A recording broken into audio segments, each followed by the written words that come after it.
Chapter 111. The latest chapter of this book is not finished yet. For more exciting content, please scan the QR code below to download the app. Novels are updated faster. Millions of novels are free to read. Novels with content that can't be found online are all available here. Gu Jiao had planned to go to the iron shop, but she ran into some trouble. When she first arrived in town, she had already noticed that there were many more officers on her. She didn't know why, so she asked the boss of a bun shop. The boss of the bun shop was a warm-hearted person. He didn't ignore her just because she didn't buy any buns. "Miss, you don't know? I heard that a prince from the capital came to our town. Those officers are under orders to protect him." It wasn't just the officers on the surface. Gu Jiao also noticed that there were many experts dressed as commoners among the seemingly unremarkable crowd. What a grand display! As expected of a prince. The road to the iron shop was blocked. Gu Jiao decided to go another day. She came to the private school to wait for little Jing Kong and Gu Yan, but she didn't expect to run into Gu Jinyu. Gu Jinyu had accompanied Miss Shuang to town to shop. The two of them were waiting for Li Ji's osmanthus cakes. Miss Shuang naturally wouldn't line up obediently. She spent money to buy all the osmanthus cakes behind her, but the cakes took some time to come out of the oven.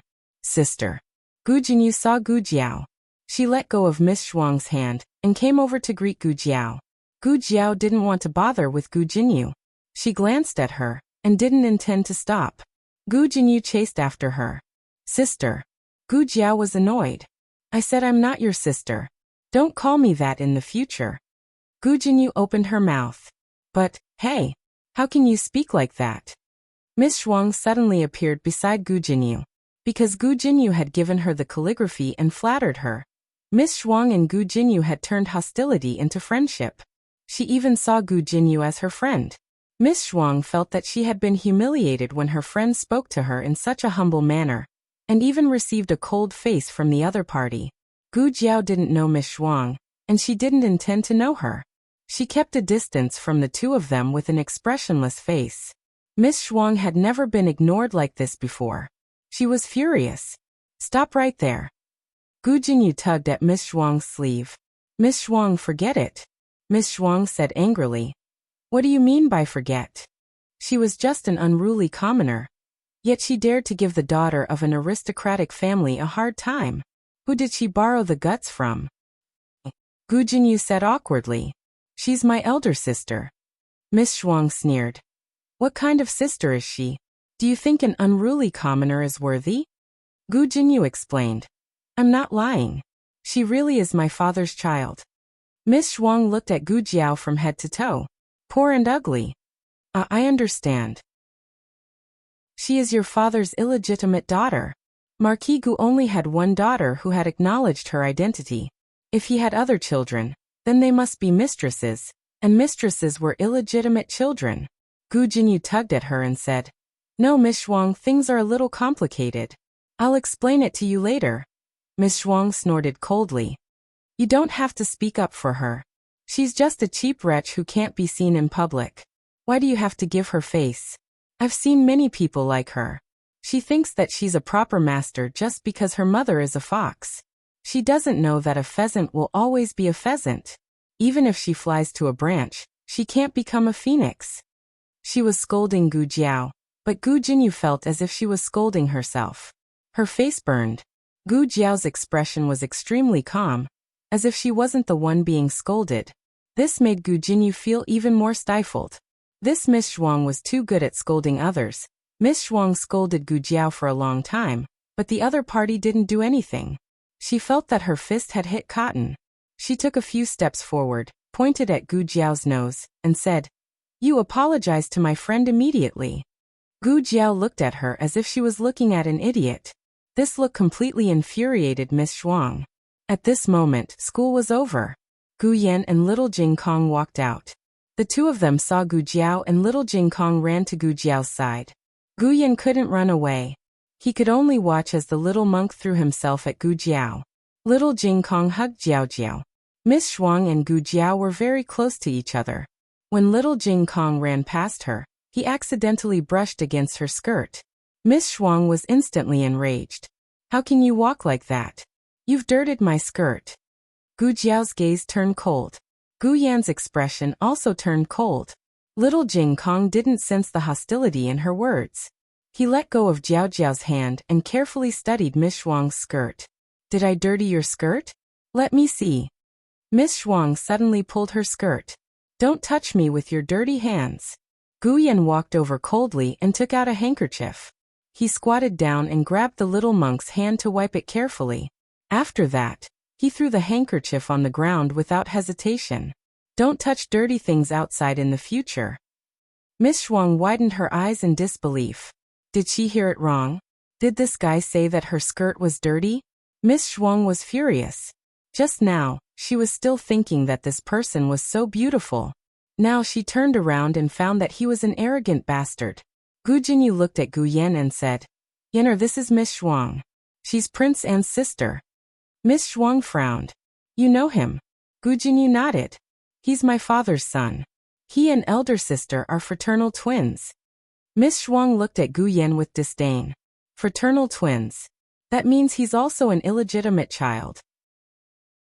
I heard that there's a short-lived ghost in Marquis Ding and Fu. Don't tell me you're also a short-lived ghost? These words were too hurtful. Even Gu Jinyu's expression changed. Gu Jiaojiao's expression didn't change. She said to Gu Yan, the two of you go over there and wait for me. Oh. Gu Yan grabbed little Jing Kong's hand and brought him back to the private school. Once the two disappeared, Gu Jiao gave Miss Shuang a slap. Miss Shuang was stunned. You hit me? Gu Jiao coldly said. If I hit you, I'll hit you. Do I need to pick a date? Gu Jinyu's face turned pale. Elder sister, how could you? Slap. Gu Jiao also gave her a slap. Will it kill you to speak properly? Are you stuttering or stuttering? You can't explain clearly in one sentence, and have to divide it into 3 or 4 parts. There's too much money in the Marquis Fu. Did it all run into your brain? You. Gu Jinyu staggered from the rebuke. Not far away, Marquis Gu and Royal Prince heard the commotion from the servants and came over to see what happened. In the end, they saw Miss Shuang and Gu Jinyu swollen like buns. Elder brother. Miss Shuang threw herself in front of Royal Prince and let him see her injured face. She pointed at Gu Jiao. She hit me. She hit me. When Marquis Gu saw Gu Jiao, his head exploded. Why was it this girl again? Royal Prince An's gaze fell on Gu Jiao's face. Because of the birthmark on the left side of her face wasn't considered pretty. But the coldness between her brows made her more elegant than the so-called beauties in the capital. Gu Jinyu also returned to Marquis Gu's side. Her eyes were filled with tears and she looked aggrieved. Marquis Gu's heart ached. What happened? Royal Prince An also looked at Gu Jinyu, waiting for her explanation. Gu Jinyu lowered her eyes and said, Elder sister and Miss Shuang had some misunderstanding. Actually, it's my fault for not making things clear. It's all my fault. Father, don't blame elder sister. Marquis Gu was so angry that he leaned back. So she really hit you? Crazy. This girl was so daring. Not only did she hit her own father, she even hit her younger sister and the Marquis younger sister. How many heads did she think she had? Wasn't she afraid that the entire Marquis Fu would be buried with her? Marquis Gu cupped his hands. Royal Prince and looked at Gu Jinyu. What misunderstanding? Gu Jinyu lowered her eyes and said, I said this is my elder sister. I didn't make it clear and caused Miss Shuang to misunderstand that she's my father's illegitimate daughter. Miss Shuang glared at Gu Jiao angrily. What misunderstanding? Isn't she? Marquis Gu gritted his teeth and cupped his hands at Royal Prince and she's my wife's blood. Royal Prince An's confused gaze landed on Gu Jinyu. Gu Jinyu only felt a prickle in her back, but Royal Prince An didn't ask further. Miss Shuang couldn't help but ask, she's your biological daughter. What about her? The first one she was referring to was Gu Jiao, and the second one was Gu Jinyu. Gu Jinyu clenched her fists. Marquis Gu broke out in cold sweat and said awkwardly, Jinyu. Jinyu is also my and my wife's daughter. Miss Shuang asked, so they're not fraternal twins but triplets? Marquis Gu wanted to say no, but when he turned his head he saw Gu Jinyu's red eyes. Her aggrieved look made his heart soften. He didn't say anything, So Miss Shuang thought she guessed right. Miss Shuang looked coldly at Gu Jinyu. She's your own elder sister. Can't you make things clear? Gu Jinyu said softly. I wanted to say it, but Miss Shuang didn't give me a chance, Royal Princeton said. Just because she misunderstood that she was an illegitimate daughter, my sister spoke rudely to her? Gu Jinyu said guiltily. And Miss Shuang thought that I was bullied by my elder sister. She stood up for me and said a few words to my elder sister. Royal Princeton looked at Miss Shuang. What did you say? Miss Shuang's eyes flashed. I didn't say much, just those few words. What few words? Royal Princeton asked sternly. Miss Shuang muttered softly. Those few words about the illegitimate daughter. Royal Princeton looked at the crowd and pointed at a commoner. Come over and tell me. That person was brought to the front by Royal Prince Anne's guards. His face was full of fear. Just now he heard the old master call him Royal Prince. He was the prince from the capital. What did she say?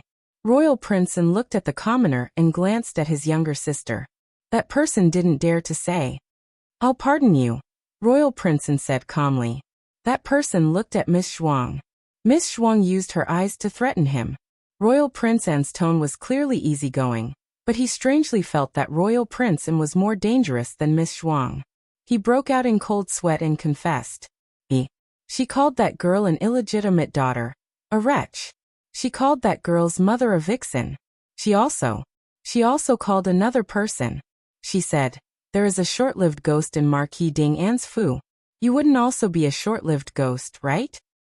It was not important who the other person was. When she said, there is a short-lived ghost in Marquis Ding An's Fu, anyone could tell that she was scolding Gu Yan. Gu Yan had been ill since he was young. The imperial physician said that he would not live past 15. But the imperial physician's diagnosis was one thing. Being ridiculed as a short-lived ghost was another. That girl was Marquis Gu and Yaosher's direct blood relative. That meant that she was Gu Yan's direct elder sister. She called her an illegitimate daughter, a wretch. She called her mother a vixen, and even called her younger brother a short-lived ghost. If she didn't slap her, who would she slap? This time Marquis Gu did not speak. Royal Princeton raised his hand and slightly bowed towards Marquis Gu and Gu Jiao. My younger sister's words and actions were rude. I will apologize to Marquis Gu and Miss Gu here. Marquis Gu quickly supported him. You cannot. You cannot. This is just a quarrel between young girls. Royal Prince does not need to take it to heart. Royal Princeton sincerely said, later on, I will properly discipline my younger sister. Marquis Gu was embarrassed. Royal Prince is too serious. As he responded, he gave Gu Jiao a look. At this time, she should also apologize. She should say that she had hit someone in a moment of impulse. In the end, Gu Jiao ignored his gaze and turned to leave. Marquis Gu, young Miss Shuang angrily rebuked. You, I will not let you go. I don't care if you are the Marquis Fu's direct daughter. You hit me. I will remember you. You better kowtow to this young miss and admit your wrongs. Perhaps this young miss will be merciful and forgive you. Otherwise, when you return to the capital, this young miss will make you pay. Marquis Gu's eyelids twitched. Gu Jiao continued to ignore her and walked towards the direction of the private school. Young Miss Shuang's lungs were about to explode. Outrageous. Do you know who I am? Grand Tutor Zhuang is my grandfather. The Empress Dowager is my great-aunt. When I return to the capital, I will make the Empress Dowager sentence you to death. Marquis Gu was so anxious that cold sweat broke out. The ruthless Empress Dowager Zhuang was famous for being protective. Whoever bullied her grandniece, she would really twist the person's head off. This stupid girl, what will happen if you admit defeat? Must your head be chopped off? Shut up. Royal Princeton coldly scolded and said to the guard beside him, send young miss back to the villa. Yes. Young Miss Shuang was so angry that she stomped her feet. I am not going back. I don't want to. Where did this dog come from? How dare he touch me? I will chop off your hand. Sorry. The guard took a cloak from a maid and put it on young Miss Shuang's arm. Through the cloak, he sent her into the carriage. Royal Princeton nodded slightly at Marquis Gu and glanced at Gu Jinyu's face. Gu Jinyu lowered his head. Royal Prince didn't say anything and also got into the carriage. Young Miss Zhuang saw her eldest brother and was furious. You didn't keep your word. You said that you won't help outsiders to bully me. Royal Prince said softly. Let me take a look. Young Miss Zhuang turned her back. Stop it. You don't care about me at all. Royal Prince, I will give you. Young Miss Zhuang covered her ears. No, I don't want any gifts. Don't even think about bribing me. I want to return to the capital. I want to see my parents. I want to see the Empress Dowager. I want to tell you that you are working with outsiders to bully me. Royal Prince sighed faintly. I wanted to take you to play in town for a few more days. Since you insist, then let's return to the capital.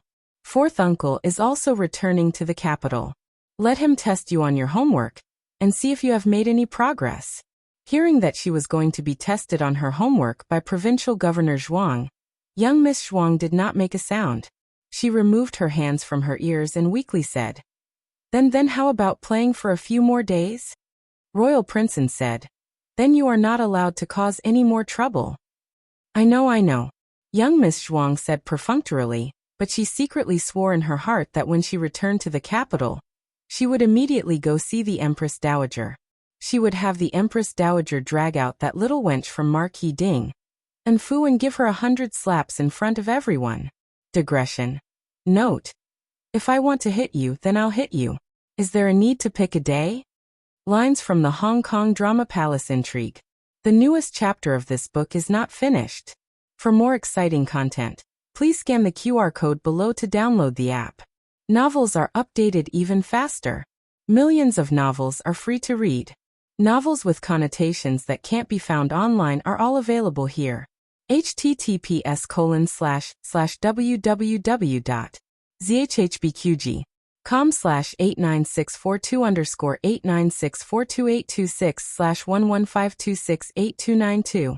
HTML Genius remembered this website's address in 1 second. www.zhhbqg.com Bikugo mobile reading website. Chapter 112. Please scan the QR code below to download the app for more interesting content. Novels are updated faster. Millions of novels are free to read. Novels with content that can't be found on the internet are available here. Little Jing Kong had a serious expression on his face on the ox cart on the way back.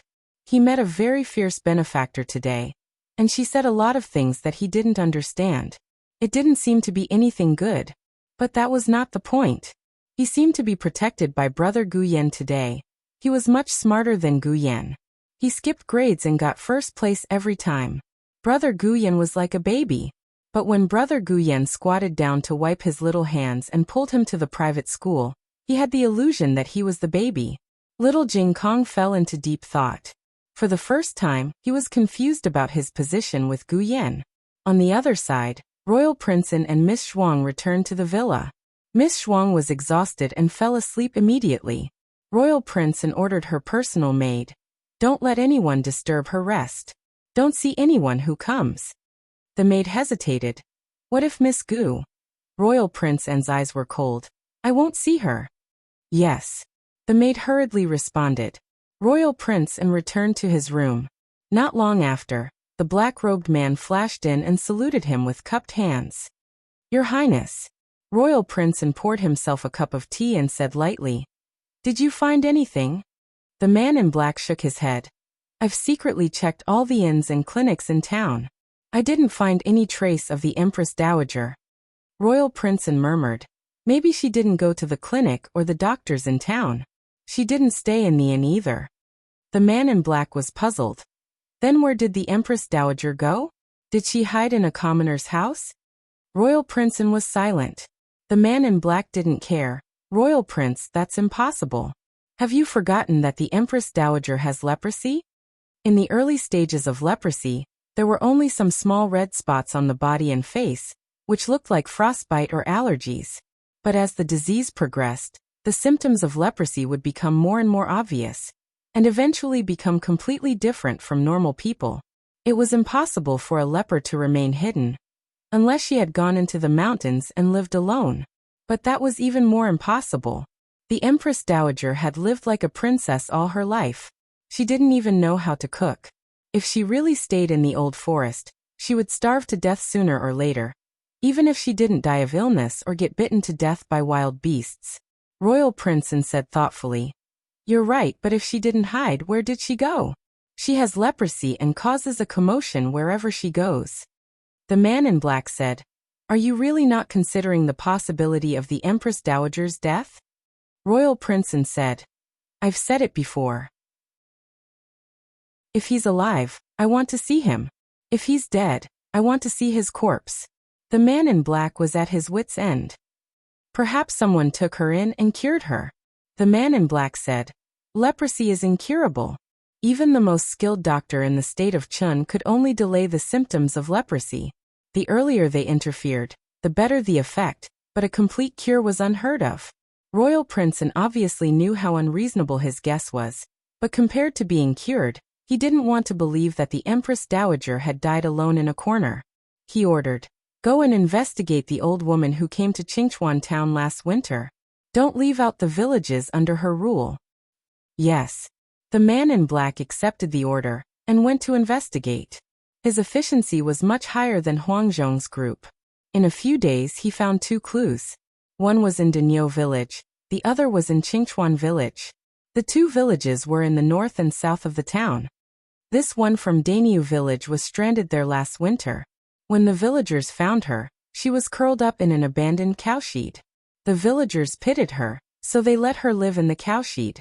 Occasionally, someone would send her some food, so she wouldn't starve to death. Royal Princeton asked, "What about the other one?" The man in black continued, "The one in Qingchuan village is a distant relative of a scholar in our village. Something happened to her family and she had no one to rely on, so she came to seek shelter from him." From the clues, the old woman in Daniu village was more likely to be the person they were looking for. However, for some reason, Royal Princeton chose Qingchuan village. There was no reason. It was just his intuition. In order not to alert the enemy, Royal Princeton decided to go there personally. The man in black and his men were waiting in the town. Royal Princeton rode his horse to the village. The summer days were long and the evening sky was still bright. Royal Princeton tied his horse to the old locust tree at the entrance of the village and walked to the house according to the map drawn by the man in black. Little Jing Kong was feeding the chickens in the backyard. He was worried that the chickens would run out, so he closed the door. Royal Princeton knocked on the door. Little Jing Kong opened the door. That day, before Gu Jiao took action, Little Jing Kong was taken into the private school by Gu Yan. Therefore, he didn't know what happened later and didn't see Royal Princeton. However, Royal Princeton looked back after getting into the carriage. He saw Gu Jiao holding Little Jing Kong's hand and walking out of the private school. There was a young man who looked like Marquis Gu beside them. He must be Gu Yan, who the imperial doctor said would not live past 15. It was strange. Why was this little guy here? "Is this your home?" Royal Princeton asked. Little Jing Kong didn't open the door completely. He only opened it a little and a round head popped out. "Of course it's my home. Who are you? What are you doing here?" Royal Princeton said gently, "I'm passing by and want to ask for a bowl of water." "Then wait." Little Jing Kong didn't invite him in but closed the door. After a while he brought him a bowl of water. "Here." This little guy was very cautious. Royal Princeton took the bowl and drank all the water in one gulp. Then he returned the empty bowl to him. "Are you alone at home?" Little Jing Kong immediately became alert and closed the door a little. "Are you a trafficker? Why are you asking about this?" Royal Princeton said without batting an eyelid. "Ah, no. I just wanted to thank your lady for drinking your water." Little Jing Kong said seriously, "I was the one who brought the water to you. You just have to thank me." Royal Princeton had never seen such an unconventional child. He was stunned and said, "Thank you very much. By the way, can I ask you how to get to Daniu village?" Little Jing Kong would know if it was Apricot Blossom village or Yanglu village. However, Daniu village was beyond his knowledge. Little Jing Kong was stunned. Royal Princeton smiled. "Can you help me ask your family's lord? My lord is very busy. You can ask elsewhere. Go east." The seventh family's surname is Luo. Second Uncle Luo is an ox cart driver. He knows all the villages. Little Jing Kong closed the door decisively after showing him the way. He didn't forget to bolt the door. Jiao Jiao had said that strangers shouldn't be allowed in when there were no adults in the house. He was a child and his great-aunt was an old woman. They were not adults. In any case, Royal Princeton was someone who had been abroad before and had rich experience. Unexpectedly, he was rejected by a child. However, he didn't give up so easily. If the front door didn't work, he would go through the back door. He had to see that old lady today. Royal Princeton went to the back door. The back door of the kitchen was also closed but not locked. Royal Princeton paused and gently pushed the door open. Then he walked in. His footsteps were very light and almost didn't make any sound.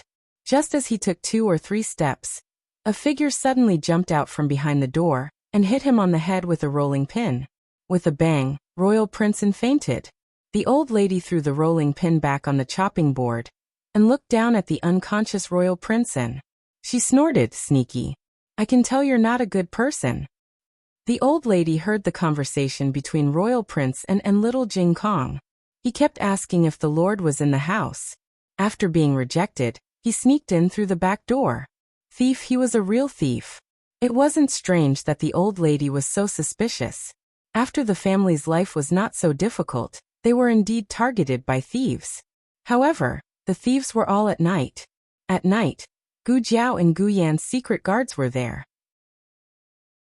They could get rid of the thieves easily. However, she didn't expect the thieves to be so bold. They dared to steal things in broad daylight. The old lady looked at the handsome side profile and clicked her tongue. Even if you rely on your face to make a living, it's still better than being a thief. But why do I feel that this boy looks a little familiar? Have I seen him somewhere before? The old lady hit him hard.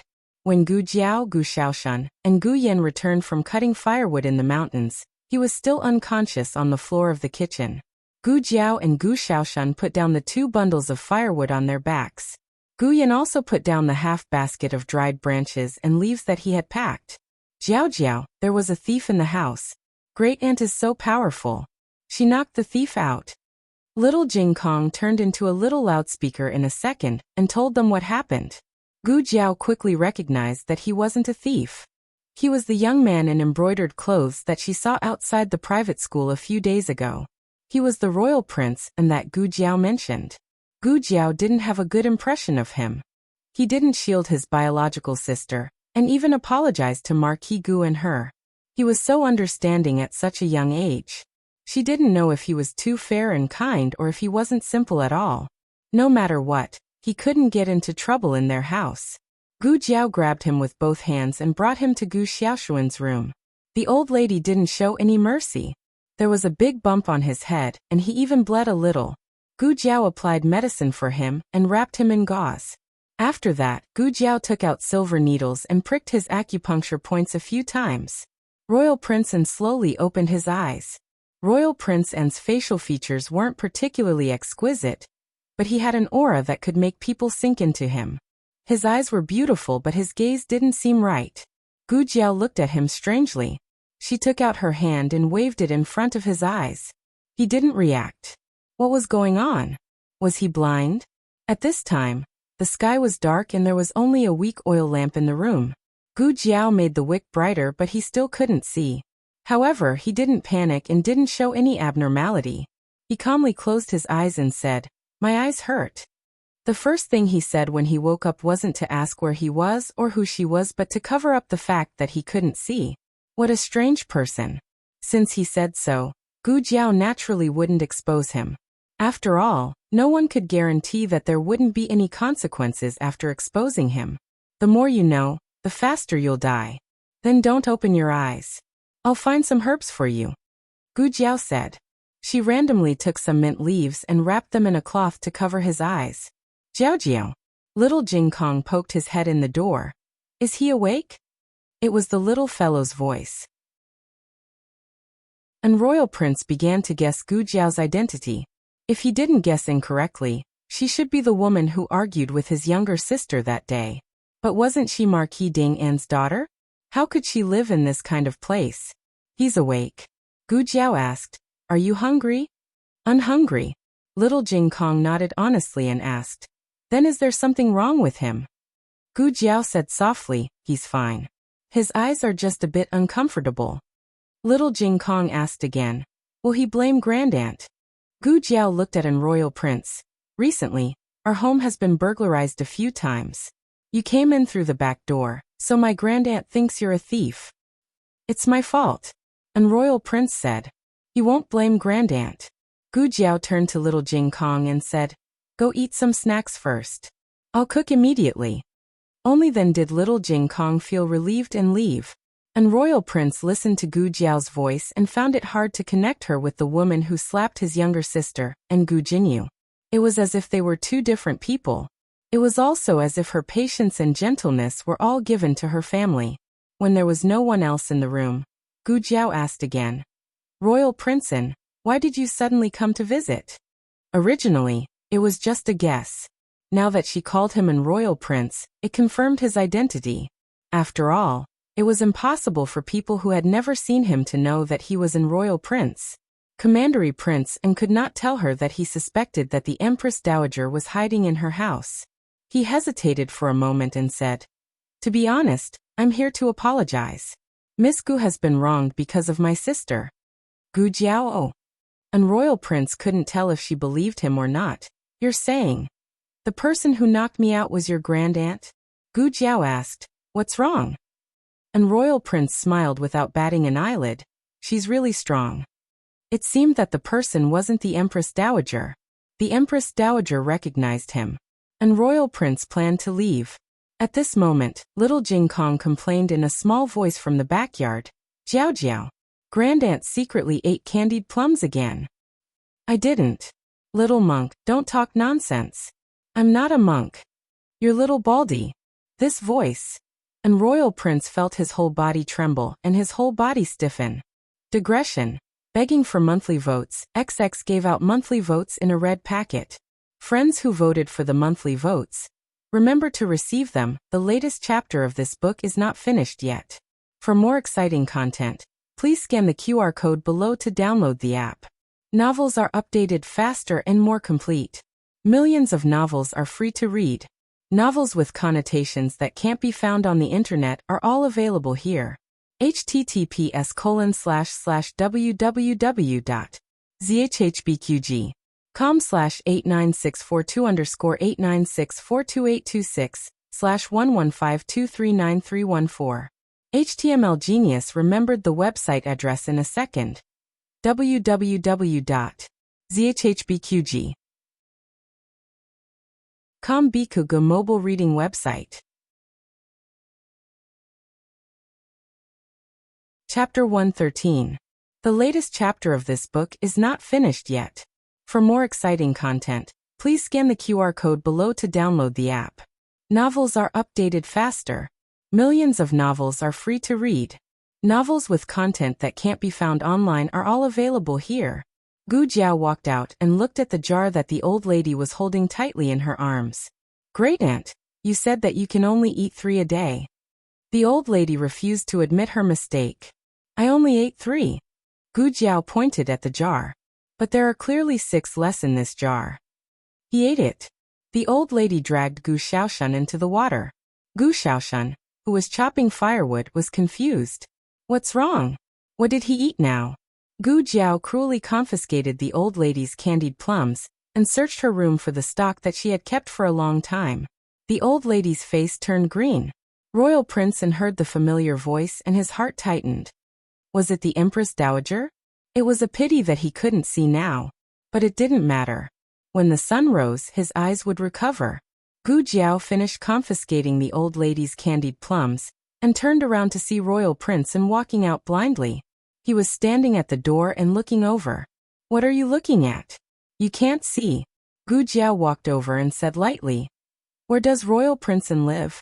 I'll have someone send you back later." Gu Yan's secret guards were in the dark, so they could do it for him. Royal Princeton had already made up his mind to stay. He said softly, "I feel a little dizzy. Can I stay at Miss Gu's house for a night?" Gu Jiao narrowed her eyes. Was this guy here to extort money? I don't have an extra room in my house. Royal Princeton was about to say, "It's okay. I can squeeze with someone." But before he could say anything, he was interrupted by a familiar voice. Royal Princeton? The person who came was none other than Marquis Gu, who she hadn't seen for a long time. Marquis Gu came to find Gu Jiao. He thought about what happened last time. That domineering Miss Shuang was indeed asking for a beating. But what did Jinyu do wrong? Why did this girl slap Jinyu's mouth too? After hesitating for a few days, he finally decided to come to the village and have a good talk with her about bullying Jinyu. No matter if she returned to the manor or not, she couldn't vent her anger on Jinyu just because she didn't like him. The door was open, and he walked in directly. Unexpectedly, as soon as she passed through the central room, she saw Royal Princeton, who she had not seen for the whole day. Didn't he say that he went to the town for a stroll? And buy some Li Ji osmanthus cake for Miss Shuang? Why would he appear in his daughter's house? Could it be that they were also here to denounce him? Marquis Gu took a few steps forward and found that Royal Princeton seemed to be injured. His head was wrapped in gauze and his eyes were also covered with gauze. A terrifying thought flashed through his mind. Could it be that girl also beat up Royal Princeton? Oh heavens, what kind of devil incarnate did he give birth to? Marquis Gu bowed so hard that his waist almost broke. Your Highness, my daughter is rude, please forgive her. Royal Princeton looked at him in confusion. Marquis, you don't think that your daughter caused my injury, do you? Marquis Gu was startled. Was it not? Royal Princeton gently tugged at the corner of his lips. I was careless. I still have to thank your daughter for treating me. Ah. Marquis Gu was dumbfounded. Royal Princeton probed. I didn't expect your daughter to be proficient in the art of medicine. However, Marquis Gu did not understand and said embarrassedly, Royal Princeton, you flatter me. She worked as a medicine boy in the town's clinic for a few days. She can't be considered proficient in the art of medicine, and only knows the most basic things. In my opinion, we should ask Royal Princeton to quickly move to the manor, and let the manor's imperial physician treat you carefully. Marquis Gu said this because he was indeed worried about Royal Princeton's injury. Secondly, he thought that Royal Princeton came here to denounce Gu Jiao. No matter how much he disliked Gu Jiao was still his and Yao's flesh and blood. He couldn't really let her be punished by Royal Princeton. He had to quickly coax Royal Princeton away. Royal Princeton wanted to use the same trick again. He said that he was dizzy and should not be tired from traveling. Marquis Gu said that he brought the best carriage in the manor and guaranteed that he wouldn't feel any bumps. Marquis Gu was so determined that Royal Princeton couldn't persuade him in the end. Royal Princeton unwillingly sat on the carriage back to the manor. Marquis Gu heaved a sigh of relief.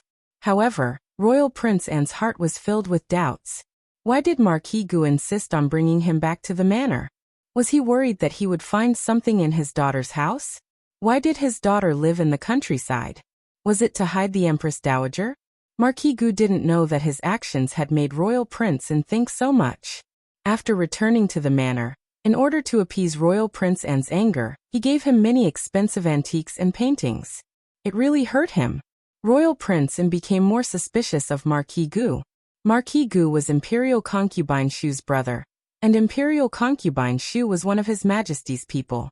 Marquis Gu never stayed in the manor for so long in the past. Could it be that he didn't leave this year because of the Empress Dowager? As more and more clues were pieced together, a reasonable truth was pieced together. Royal Princeton called the man in black into the room. After listening to Royal Princeton's deduction, the man in black asked in confusion, "But if she really is the Empress Dowager, why didn't she recognize you?" According to what you said, she didn't see who you were when she knocked you out, but she should have seen you when you fainted. Royal Princeton said thoughtfully, I understand this point, so I want to confirm it again. I've already gone there once. If I go there again, it'll arouse suspicion. Go there tomorrow and say that. I want to apologize for the two misunderstandings. I hope that the two families can bury the hatchet. I also hope that she won't mention my sister's bullying to anyone in the capital, so as to not ruin my sister's reputation. The man in black replied, yes. Royal Princeton said, you must see the Empress Dowager and tell her about the situation in the capital. The man in black cupped his fists. Yes, sir. But, thinking of something, the man in black frowned and said, if she really is the Empress Dowager, what do you plan to do? Royal Prince N's eyes were cold. What can I do? Of course I'll bring her back to the capital. I can't let her fall into anyone's hands. It doesn't matter if it's His Majesty or someone else. The man in black hesitated for a moment and said, I'm afraid that the capital isn't safe now. It's still a mystery how the Empress Dowager got leprosy. His Majesty hid the truth about the Empress Dowager's illness and claimed that she was recovering in the palace because of a sudden illness. If we bring the Empress Dowager back like this, won't we be telling His Majesty that we know everything? And we'll bring the Empress Dowager back without saying anything. Will His Majesty think that we're disloyal to him? Royal Prince N snorted. Is this the first time he's afraid of the Zhuang family? From the moment he and Marquis Xuanping's marriage alliance, he's been thinking of ways to contain the Zhuang family. I'm afraid that the Empress Dowager's illness has something to do with His Majesty. The situation in the imperial court is getting worse for the Zhuang family. If the Empress Dowager doesn't come out to control the situation, the Zhuang family will become the second Lu family. There used to be 4 hegemons in the capital: Marquis Xuanping's Xiao family, Duke Luo's Luo family, Duke Ding's Lu family, and Grand Secretary Zhuang family. His Majesty didn't come from a good background. His birth mother didn't even have the right to raise him. He was raised by concubine Jing. Empress Dowager Zhuang didn't have a son. Because she didn't get along with the Crown Prince's maternal family, the Lu family, she defeated the Crown Prince and the Lu family and put concubine Jing's adopted son on the throne. However, His Majesty was an ungrateful wretch. Not only was he not grateful to Empress Dowager Zhuang, but he was also afraid of her after seeing how powerful Empress Dowager Zhuang was. The daughter sent to the palace by the Zhuang family should have been the Empress, but he made Marquis Xuanping's sister Empress in the throne room and married his favorite princess Xinyang to Marquis Xianping. With the support of Marquis Xuanping's family, His Majesty was like a tiger that had grown wings and weakened the Zhuang family's power. However, Empress Dowager Zhuang was still too powerful. As long as she suppressed His Majesty couldn't shake the Zhuang family's foundation. While the Empress Dowager was recovering in the palace, the Zhuang family was suppressed by Marquis Xuanping's family. If this continued, the Zhuang family would be finished. Therefore, even if the Empress Dowager would be in great danger once she returned to the capital, the Zhuang family couldn't care less. Wu Yang, this is our fate. It was his fate to be a hostage in the Chen kingdom. It was also the Empress Dowager's fate to go through fire and water for the Zhuang family. Early the next morning, the man in black changed into a guard's uniform and went to Qingchuan village with a large box of gifts. Gu Yan and the other 2 went to school. Gu Jiao opened the door for him. Who are you? Gu Jiao asked. He cupped his hands and smiled. My name is Wu Yang. I'm Prince N's guard. I'm here to apologize to Miss Gu on the orders of the prince. Gu Jiao said. Didn't he already apologize yesterday? Wu Yang said politely. The prince was injured yesterday and had some things to say. He asked me to come again today. Gu Jiao waited for him to continue. Wu Yang asked, can I move these gifts inside for Miss Gu first? Gu Jiao didn't refuse. Wu Yang moved the large box into the central room. He opened the box and took out several large brocade boxes. He said to Gu Jiao, the prince hopes that Miss Gu won't mention to anyone that my miss spoke rudely when you return to the capital. My miss has been spoiled by her family and has a domineering personality. The prince apologizes to you. However, reputation is too important to a girl. If people know that she bullies others like this, I'm afraid that she will suffer a lot of criticism in the future. I hope that Miss Gu can understand the prince's love for his sister. It sounded like he was here to shut her up. Gu Jiao didn't say anything and indicated for him to put the things down. Wu Yang jumped out of 2 brocade boxes and said to Gu Jiao, I scared little brother and old madam yesterday. The prince ordered me to apologize to them personally. She went to school in Jingkong. I'm afraid you won't be able to see her. Grandaunt doesn't like to see strangers. I'll pass on your apology. Was she really on guard?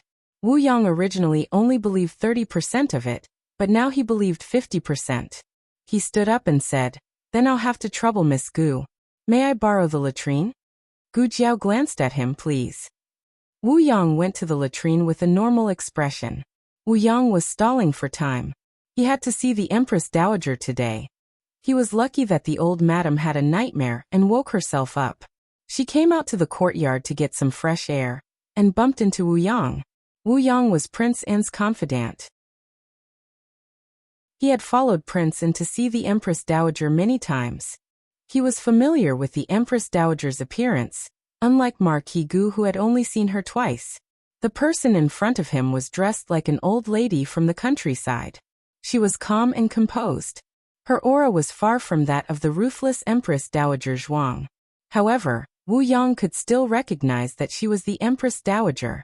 There was a mole on the Empress Dowager's right earlobe. Wu Yang was sure that he didn't recognize it wrongly. Wu Yang was so excited that he took a big step forward. The old madam had just finished a nightmare, and was still in shock. Then a 7-foot-tall man appeared out of thin air in the backyard. She was shocked. "Who are you?" she asked fiercely. Wu Yang was stunned. "This one is Wu Yang." "What, 5 or 6 sheep? I've never heard of it. Go away." The old madam anxiously pushed him away. "Jiao Jiao. Why is there another strange person in the house?" Gu Jiao put down the brocade box and walked over. She glanced at Wu Yang and said to the old madam, "He is the bodyguard of the prince from yesterday. He came to apologize." The old madam raised her eyebrows and said, "Did he send anything?" Gu Jiao nodded, "Yes." The old madam went to the main room to look through the porcelain, jade and tea. She had a look of disgust. "There isn't even a piece of osmanthus cake. Not sincere." Humph. Wu Yang was stunned. What was going on? The Empress Dowager was different from what he thought. "I want to eat sugar egg," the old madam said to Gu Jiao. "All right." Gu Jiao agreed. It was fine as long as there wasn't any sugar water. "Give him a bowl as well," the old madam said in a serious manner. "He sent so many gifts, so you have to ask him to stay for a meal." "That's fine." Gu Jiao nodded. She went to the kitchen to cook 2 bowls of sugar egg. One bowl was half full, and the other bowl had less sugar. The old madam generously said, "Jiao Jiao, you can go do your work. I'll take care of the guests." Wu Yang gave the Empress Dowager a thumbs up in his heart. First she used the excuse of eating sugar egg to make him stay. Then she thought of a way to send the Gu family away. She was worthy of being the wise Empress Dowager. Gu Jiao carried a pole to the entrance of the village to fetch water. There was no third person in the room. The old madam's expression instantly became excited. Wu Yang was also excited. The Empress Dowager's great wisdom was really just an act. The Empress Dowager wanted to recognize him. Quickly. Jiao Jiao will be back soon." Yes, quickly." Wu Yang nodded like he was pounding garlic. In the end, he saw the old madam exchange a bowl of sugar egg with him. She then picked up a spoon and ate happily. Wu Yang. Digression. Monthly votes. Bite a small handkerchief to beg for monthly votes. Also, remember to receive a monthly vote red packet. The latest chapter of this book is not finished yet. For more exciting content, please scan the QR code below to download the app. Novels are updated at a faster rate. Millions of novels are free to read. Novels with connotations that can't be found online are all available here. https://www.zhhbqg.com/89642_896428265/115235375. HTML Genius memorized this website's address in a second. www.zhhbqg.com Bikuj mobile reading website. Chapter 114. The latest chapter of this book is not finished yet.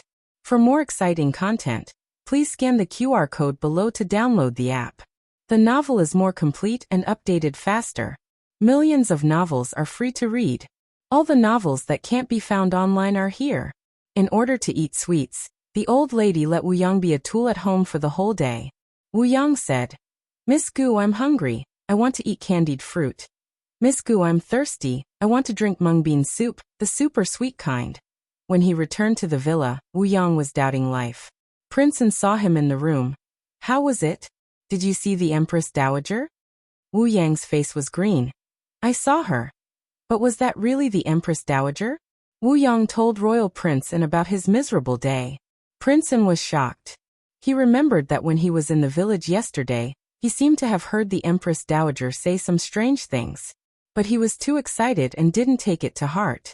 Later, he thought that the Empress Dowager was pretending to be crazy in order to numb the Gu family, who put her under house arrest. I don't think so. Wu Yang pondered. When Miss Gu went to get water, only the Empress Dowager and I were left in the room. If the Empress Dowager was pretending to be crazy before, then there was no one else. She should be honest with me. However, she didn't. The Empress Dowager only focused on eating the poached eggs. Every time he wanted to speak, the Empress Dowager would raise her hand to stop him. Why didn't he realize that the Empress Dowager was so greedy before? In Prince An's impression, the Empress Dowager Zhuang wasn't someone who would ignore business for a little food. But it was true that she couldn't eat too many sweets. The imperial doctor told him that it was better for the elderly to eat light food. Prince An murmured. How could this be? Did the Empress Dowager lose her memory? And caused her personality to change? Or was this the Empress Dowager's true nature? The Empress Dowager was pretending all those years in the palace? But what kind of person could pretend for decades? He had been wearing a cruel and merciless mask for dozens of years. Wouldn't he be exposed? Prince An was more willing to believe the former. The Empress Dowager forgot some things, so the change in her personality disappeared. She became a complete stranger. Wu Yang didn't dare to guess. What do you plan to do? Do you want to bring the Empress Dowager back to the capital? I don't know. Royal Prince An sighed. An Empress Dowager who only knew how to eat and drink would not be a match for the Emperor. But leaving her here under the eyes of the Marquis of Ding, and he was not at ease. Royal Prince An thought for a while and thought of something. He asked Wu Yang. I have a few things that I don't understand. What? Wu Yang asked. Royal Prince An pushed open the window and looked at the courtyard filled with flowers and plants. How did the Empress Dowager lose her memory? Does this matter have anything to do with Ding and Marquis Fu? Wu Yang followed him and walked over. Does your highness mean that they deliberately made the Empress Dowager silly? Royal Prince An shot him a cold look. Wu Yang shrunk his neck and lowered his head. This subordinate has misspoken. How could she say that the Empress Dowager was stupid? Although it was indeed a little silly. Royal Prince An asked, have you investigated the identity of that Miss Gu? Wu Yang said, I've investigated clearly. She's the older sister of the twins. Back then, the Marquis gave birth in the temple, and was swapped with a village woman's child. Gu Jinyu should be from that village. However, because they had nurtured her for so many years, they did not send Gu Jinyu back even after discovering the truth a few days ago. As for the real Miss Gu, it said that she did not want to return to the Fu. Also, she is already married. Her husband came here from outside. Royal Prince An said. Who did you ask? Wu Yang said. This subordinate directly asked the Marquis. Yao Shi did not feel that this was a secret. When Wu Yang asked, Yao Shi told him the truth. Royal Prince An thought for a while. Then Miss Gu was not purposely placed in the village by Marquis Gu? Wu Yang shook his head and said, it shouldn't be. This subordinate guessed that the Empress Dowager was taken in by Miss Gu after she lost her memory. But how did she become the great-aunt of Miss Gu's husband? Leprosy. Royal Prince An narrowed his eyes and said. What? Wu Yang was stunned. Royal Prince An raised his hand to touch the potted begonia on the windowsill. Didn't you just say that Miss Gu's husband is from outside? Wu Yang was confused. That's right, but what does this have to do with them taking in the Empress Dowager? Could it be that Miss Gu's husband is the Empress Dowager's relative? This could not be. The Empress Dowager had a noble status. How could she be a relative of a poor boy from the countryside? Royal Prince An thought for a while. If the Empress Dowager got leprosy and fainted in front of Miss Gu's house, and Miss Gu touched her without knowing it, what would you do if it was you? Wu Yang's eyes widened. How could that be? Leprosy is so infectious. If she touched it, she would be sent to Leprosy Mountain. Could it be? Royal Prince faintly raised the corner of his lips. That's right. In order not to be sent to Leprosy Mountain, they could only take in the Empress Dowager and cure her. In order not to arouse suspicion, they lied that they were the great-aunt of Miss Gu's husband and came to seek refuge with them. Wu Yang suddenly realized, that's right. Miss Gu's husband is from outside. Her husband's great-aunt is also from outside. No one will suspect them. Royal Prince fiddled with a blooming begonia in front of him. What I'm curious about is, how did Miss Gu cure the Empress Dowager's leprosy? Marquis Gu said that she was only a little medicine boy. It seemed that he still did not understand his own daughter. Wu Yang suddenly looked into Royal Prince An's eyes. Royal Prince, if she can cure leprosy then… Royal Prince An raised a finger and stopped him from continuing. This prince still does not trust her. Wu Yang sighed with a complicated expression. Yes. Then, what does Royal Prince plan to do with the Empress Dowager? Royal Prince An thought for a while. The Empress Dowager has lost her memories. If we really went to meet her, she would not leave with this prince. Moreover, her identity might be exposed. This is not a wise move. Call a few people and steal the Empress Dowager out in the middle of the night. Wu Yang, steal people? Why did he feel that there was something wrong with this statement? Wu Yang moved very quickly. At night he brought 7 experts to Clear Spring Village to kidnap people. When he arrived at Miss Gu's house, he found that there were 2 hidden guards hiding nearby. They should be the hidden guards of Marquis Ding An's manor that were secretly protecting the twins. Wu Yang thought that it would be best to lead the 2 away. Otherwise, it would be troublesome if they woke up the Empress Dowager. But hidden guards were different from normal guards. It was unlikely that they would leave their master's side at the same time. Just as Wu Yang was pondering how to carry out his plan, the 2 hidden guards walked out of the house and fled into the forest. It was unknown where they went. Wu Yang. This was also possible? He did not care that much. Time was precious. He had to move quickly. Wu Yang gestured for them to attack. The 7 black-clothed people soared into the air and flew into the backyard. Wu Yang also planned to fly into the yard. Unfortunately, he had just assumed a posture. Before he could jump, he heard a loud bang. One of the black-clothed people was kicked out like a sandbag. Wu Yang was a little confused. Was the method of entering wrong? Wu Yang jumped onto the wall. At this time, the second black-clothed person flew past his eyes. He drew a beautiful arc in the air and fell heavily onto the empty ground outside the room. Wu Yang was completely dumbfounded. Didn't the hidden guards already leave? Could they have returned so quickly? He looked towards the backyard, but where were the hidden guards? It was clearly the young Miss Gu who had slapped Gu Jinyu and Zhuang Kaidai. That day, he had felt that young Miss Gu had gone too far. She even bullied a weak girl who did not even have the strength to truss up a chicken. Now, it seemed that she had been merciful. Otherwise, with the strength of her hand that could send an expert flying with a single punch, if she really wanted to kill them, wouldn't Gu Jinyu and Zhuang Kaidai's heads be smashed? Although the people that Wu Yang had brought over were not top-class experts, they were still much stronger than the average expert. Even so, they had been beaten up by young Miss Gu to the point of not being able to retaliate. Wu Yang wanted to cry. He finally understood why the 2 hidden guards of Marquis Ding and Fu had suddenly fled into the forest. They were worried. They were afraid that with him here, they would not dare to charge in and ruin this young Miss Mood. Wu Yang calculated in his mind. He was afraid that he was not this young Miss Gu's opponent. Apologies for the offense, young Miss Gu. Wu Yang took out a crossbow from his back and knocked a short arrow. He aimed at Gu Jiao's shoulder and pulled the trigger. But in the blink of an eye, the matriarch's door suddenly opened. She walked out with a yawn. What is it that is so noisy? Wu Yang's hand trembled in shock. The arrow had missed. It had missed in the matriarch's direction. Wu Yang's heart trembled. The speed of a crossbow was several times faster than an arrow. It was already too late for him to grab his arrow back. In the nick of time, he saw Gu Jiao jump up and land in front of the matriarch. She pulled the matriarch to the side. The arrow brushed past the back of her hand and nailed itself to the wall behind the 2 of them.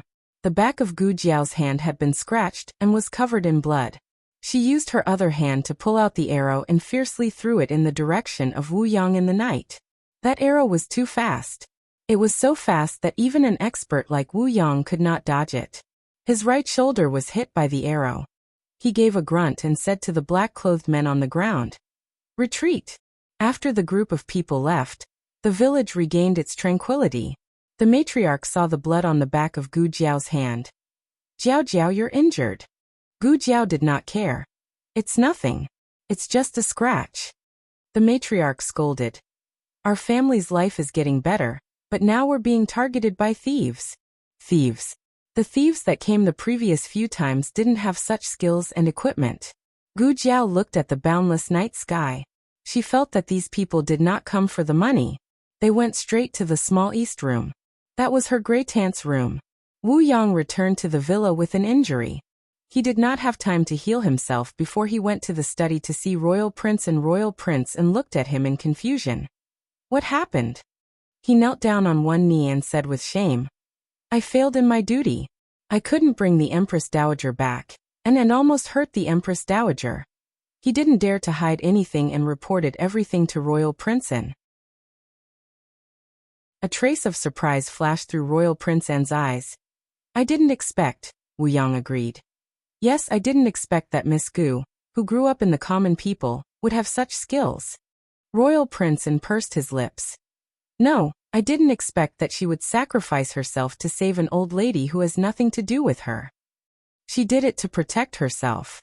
Now that she had recovered, she could have sent her away, or at least she did not have to risk her life to save her." According to Wu Yang, if she dodged a little, her heart would have been pierced by the arrow. He really did not understand this Miss Gu more and more. He looked at the bright moon in the sky and whispered, "Miss Gu, how much do I not know about you?" Wu Yang begged. "Royal Prince, I'll tomorrow night." Royal Prince An interrupted him lightly. "No need. Since she protects the Empress Dowager so much, let the Empress Dowager stay by her side." Wu Yang was shocked. "Royal Prince." Royal Prince An looked into the distance. "Now is not the best time to bring the Empress Dowager back to the capital. Let me go back and report to grandfather. After making all the arrangements, I will bring her back safely. Miss Gu, we will meet again soon." The next day, Royal Prince An bid farewell to Marquis Gu and Lady Yao. "The provincial examination is around the corner. I can't stay here any longer. I must return to the capital as soon as possible. I am indebted to Marquis and Lady Marquis for your hospitality these few days. I am very grateful." For the first time, he used Junior. Marquis Gu was so scared that he was tongue-tied. Royal Prince An's gentle gaze fell on Lady Yao's face. "Lady Marquis, your daughter is very outstanding. She is better than countless daughters in the capital. If there is a chance, please bring your daughter to the manor to have a chat with Mengdai." Lady Yao bowed and thanked him. Gu Jinyu, who was behind the two, could not help but blush. Was the royal prince praising her? Zhuang Mengdai also thought that her brother was praising Gu Jinyu. She pursed her lips. She already knew that there was no such thing as triplets. Gu Jinyu was the Gu family's wrong child. That girl was the real daughter. Neither of them were good people. She did not like either of them. The brother and sister set foot on the road back to the capital. The carriage had gone far away, but Gu Jinyu still had not recovered from Royal Prince An's praise. There wasn't a single girl who wouldn't like Princess An, but most of them were just wishful thinking. But what if Royal Prince An was interested in a girl first? From what she knew, Royal Prince An had not discussed marriage. His words just now, were he hinting at something to her father and mother? Gu Jinyu secretly glanced at Marquis Gu and Lady Yao. Their expressions were calm. It was obvious that they did not think in this direction. She could not help but feel anxious. Father was a blockhead in this area. She could not count on him. Mother only had her own daughter in her heart. She did not care about her at all. If Mother knew that Royal Prince An was interested in a girl from the Marquis's manor, would she let Gu Jiao marry over? In just a moment, Gu Jinyu's mind filled in many possibilities. Her mind was in a mess. On one hand, Royal Prince An's praise evoked her unrealistic fantasies. On the other hand, she desperately wanted to return to the capital and find imperial concubine, Shu to make a decision. Gu Jiao received the farm tools from the blacksmith shop. There were a lot of farm tools. The worker from Huichan Hall went to get them. Before she left, the old blacksmith called out to her. "Little brother, what is the surname of your young miss?"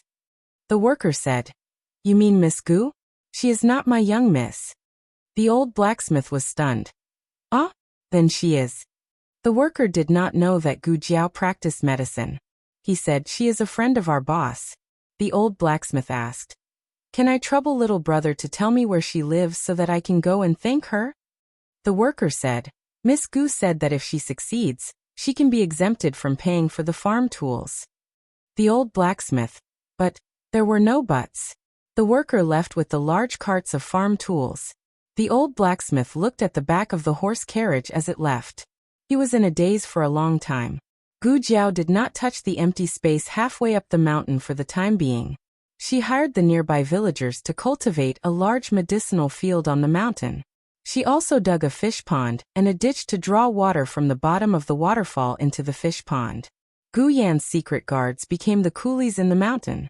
They were sent to dig the ditch every day. After a month, the two of them became really tanned. In the blink of an eye, it was autumn. This year's summer was not particularly hot. Instead, it was the return of the hot autumn that made people sweat profusely. Xiao Liulong's group had been in the provincial capital for a period of time. Under the careful arrangements of the Lin family, they stayed in the most advanced and luxurious inn closest to the provincial capital's tribute court. Steward Zhou had asked several times to invite Xiao Lulang to the residence as a guest, but he was rejected by Xiao Lulang every time. Lin Qingye had been tortured by Xiao Lulang for the past few months. When he went to Qingchuan town, he was still a little fatty. When he returned to the provincial capital, he had lost 2 sizes of weight. Every time Xiao Lulang taught him questions, he would feel enlightened. He also did not understand why Xiao Lulang was so knowledgeable. He was more knowledgeable than all the teachers in the residence combined. However, when it was Xiao Liulong's turn to give him questions, he was done for. In any case, he was someone who had experienced the county exam, the capital exam, and the academy exam. Normal questions were not difficult for him. However, were the questions Xiao Lulang gave him questions? They were knives. In fact, even the 4 books and 5 classics had a scope of examination. Some chapters had to be memorized, while others were not. Xiao Lulang did not care about this. He casually gave a set of exam questions, and more than half of them were not important chapters. Lin Qingye's head was about to explode. He had lost weight from Xiao Liulong's examination. Lin Qingye complained to Feng Lin. Feng Lin made a no sound and said, "You misunderstood him. He did not deliberately not test the important chapters. He simply did not know which chapters were important. He had never highlighted the important points.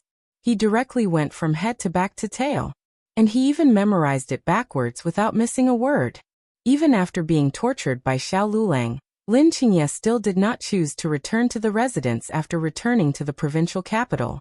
He, Xiao Lulang, and Feng Lin stayed together at an inn. The provincial examination had a total of 3 rounds, and each round lasted for 3 days. The first round was on the 8th day of the 8th month, which was tomorrow. The inn was filled with provincial examination examinees, and the entire inn's atmosphere became tense. The only person who could be calm was Xiao Lulang. Feng Lin was also a little nervous, but he had too many things to do, so he did not have the time to be nervous. "Little Lin, come and help." Feng Lin called Lin Qingye to the inn's small kitchen. This small kitchen was rented by the Lin family for a large sum of money, and they had even arranged for a chef to be in charge of it. The provincial examination did not care about the examinees' meals.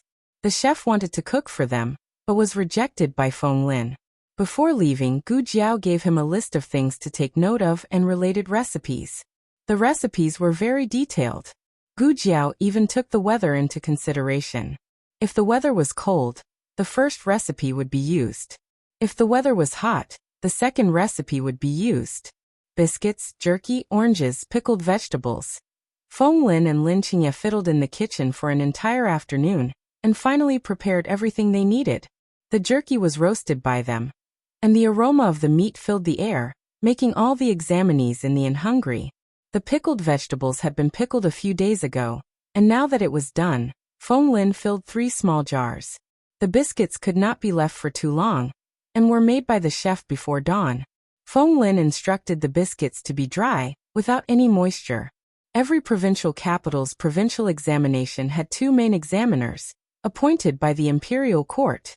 They and the local examiners entered the examination courtyard on the 6th day of the new year, and first held a banquet. The inner curtain officials entered the inner curtain area in the back hall, and the examiners closed the curtains. The inner curtain officials were also known as the marking officials. They stayed from the day they entered until the end of the provincial examination, and only left after marking all the examination papers. The entire process could take up to half a month. During this time, they were not allowed to interact with the outside world, and even the examiners outside the curtains were not allowed to interact with each other. On the 8th day of the new year, the examinees came to the examination venue early. Although each round had 3 days, the real examination only had 1 day in between. The first day was for the entrance inspection, and the third day was for the exit inspection. Early in the morning, there was a long queue outside the examination courtyard. Xiao Lulang and the other 2 came neither early nor late, and were in the 100th place. They were not in a hurry, but Steward Zhou was beside them. The provincial examination did not allow people to line up for them, otherwise their Lin family would have outsourced the examination courtyard. "Have you brought the water?" Steward Zhou asked Lin Qingye. Lin Qingye nodded. "Yes." Steward Zhou asked again, "Have you brought all the food?" Lin Qingye nodded again, yes. He could still say these 2 words without stuttering. Steward Zhou was still worried. "Then are your clothes thick enough? I'm afraid you'll catch a cold at night." "It's hot," Lin Qingye said. Steward Zhou sighed. The weather this year was abnormal. It wasn't hot when it should be hot, but it wasn't cold when it should be cold. He heard that the crops in the countryside were not growing well. Steward Zhou wanted to say something more, but Lin Qingye frowned. "Leave annoying." Steward Zhou. "Aya." Steward Zhou had just taken 2 steps when he was shocked by Feng Lin, and almost fell. "What's wrong?" He turned around and asked. Feng Lin said, "I forgot to give this to you. Jianyang said that if the weather is hot, we should bring this into the examination hall. It can refresh the mind and also drive away mosquitoes and stop itching." It was 3 bottles of essential bombs. However, Gu Jiao had replaced the glass bottles with jade bottles. After adding a stopper, she sealed the bottles with wax. "Can we bring this?" Steward Zhou asked. Other than water and food, they couldn't bring anything else with them. Feng Lin explained, "This can be used externally, but it can also be taken orally." Jianyang said that if anyone asks, we should drink it and show it to them. Xiao Liulang's gaze was subtle. "You 2 are very close now." Feng Lin didn't notice his companion's dangerous gaze and said, "I was ignorant in the past and misunderstood Jianyang. She's actually a very good person. Lulang really, to be able to get such a wife is a man's good fortune. I also want to." Xiao Liulang's gaze was like a knife, and Feng Lin finally couldn't ignore it. Feng Lin shrunk his neck resentfully. "Okay, I don't want to." Xiao Lulang took the essential bombs. Was it the strange things in the box again? He had seen these words before. That night, most of the things that rolled out of the box had these words on them. However, that night, he didn't see these few bottles of green things. So it wasn't his imagination. That small box was able to produce strange things, and they were always different.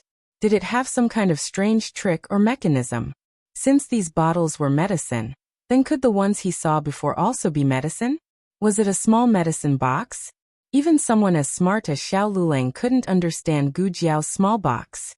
Soon it was his, Feng Lin's, and Lin Qingye's turn to be searched by the guards. Feng Lin indicated that they had brought water. When he opened the bottle and drank a drop, he almost died from the taste. "Oh my God, this is too refreshing." After entering the examination hall, the examinees were assigned to their respective examination sheds. Some people also called them rooms. The rooms were simple and crude. There were only 2 wooden planks. One was used as a table, and the other was used as a chair. They were respectively embedded in the grooves on both sides of the room. At night, The examinees would put the 2 planks together to make a bed and spend the night there. During these 3 days, the examinees weren't allowed to leave their rooms. They had to eat, drink, go to the toilet, and sleep inside. The first test was about memorization and poetry. It was reasonable to say that it would be the Analects of Confucius, the Doctrine of the Mean, or the Great Learning, or the Mencius, as well as a 5-character 8-rhyme poem that he had composed himself. However, this year's provincial examination questions were especially abnormal. There was an additional test, the Classic of Filial Piety. Strictly speaking, the Classic of Filial Piety wasn't long. It was less than 2,000 words. However, the problem was, it wasn't tested. If it wasn't tested, who would memorize it, right? When he saw that he had to memorize the Classic of Filial Piety, Lin Qingye's hair stood on end. It wasn't because he was scared, but because he was excited. Because Xiao Lulang had tested it. Xiao Lulang was a very strict teacher. As long as Lin Qingye didn't know how to answer the questions, he would retest him a 2nd, 3rd, or even 4th time until Lin Qingye knew how to do it. Not only did Lin Qingye lose weight, but he also became bald at a young age. It was all because of Xiao Liulang's torture. However, at this moment, Lin Qingye loved Xiao Liulang's torture to death. Lin Qingye knew that there would be very few people memorizing the Classic of Filial Piety in the provincial examination. Just the first test alone was enough for him to lead many people. The latest chapter of this book isn't finished yet. For more exciting content, please scan the QR code below to download the app. Novels are more complete and updated faster. Millions of novels are free to read. Novels with connotations that can't be found online are all available here. https://www.zhhbqg.com/8964-2_896426/115206174. HTML Genius memorized this website's address in 1 second. www.zhhbqg.com Bikuga mobile reading website.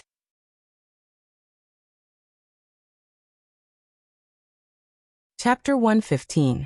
The latest chapter of this book is not finished yet. For more exciting content, please scan the QR code below to download the app. Novels are updated even faster. Millions of novels are free to read. Novels with content that cannot be found on the internet are all available here. Lin Qingye began to write vigorously. Feng Lin, who was in the back row, could not help but secretly laugh when he received the questions. When Xiao Lulang tutored Lin Qingye, he also listened in. Lin Qingye was afraid of Xiao Lulang, so he would sometimes take the exam papers for himself to look over. When he felt that there were no problems, he would then present it to Xiao Lulang. After a while, he also knew how to recite the Book of Filial Piety.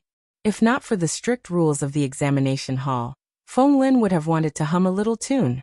Just from this examination alone, the examiner's questions were not as difficult as Xiao Liulang's demonic difficulty. The other examinees were not as calm as the 3 of them. They did not expect that this year's examination questions would exceed their syllabus. It was going to kill them. However, the examinees who were able to enter the provincial examination all had relatively strong mental fortitude. Although they were roaring in their hearts, they still forced themselves to write. This year's heat was very strong. It was very hot when they came in yesterday, but it was not as hot as today. The examination shed was narrow and cramped, and there was no ventilation. Not long after the examination began, the examinees were sweating from the heat. Some daring examinees began to undress. Although it was damaging to their appearance, the examination hall's rules were that as long as you did not cheat, the examiners did not care if you shit or fart. At noon, the sun shone down from the sky and the temperature in the examination shed increased. All the examinees felt that they were being roasted on a metal plate. Finally, an examinee from the provincial capital fainted from heatstroke. This was a young master from a large family.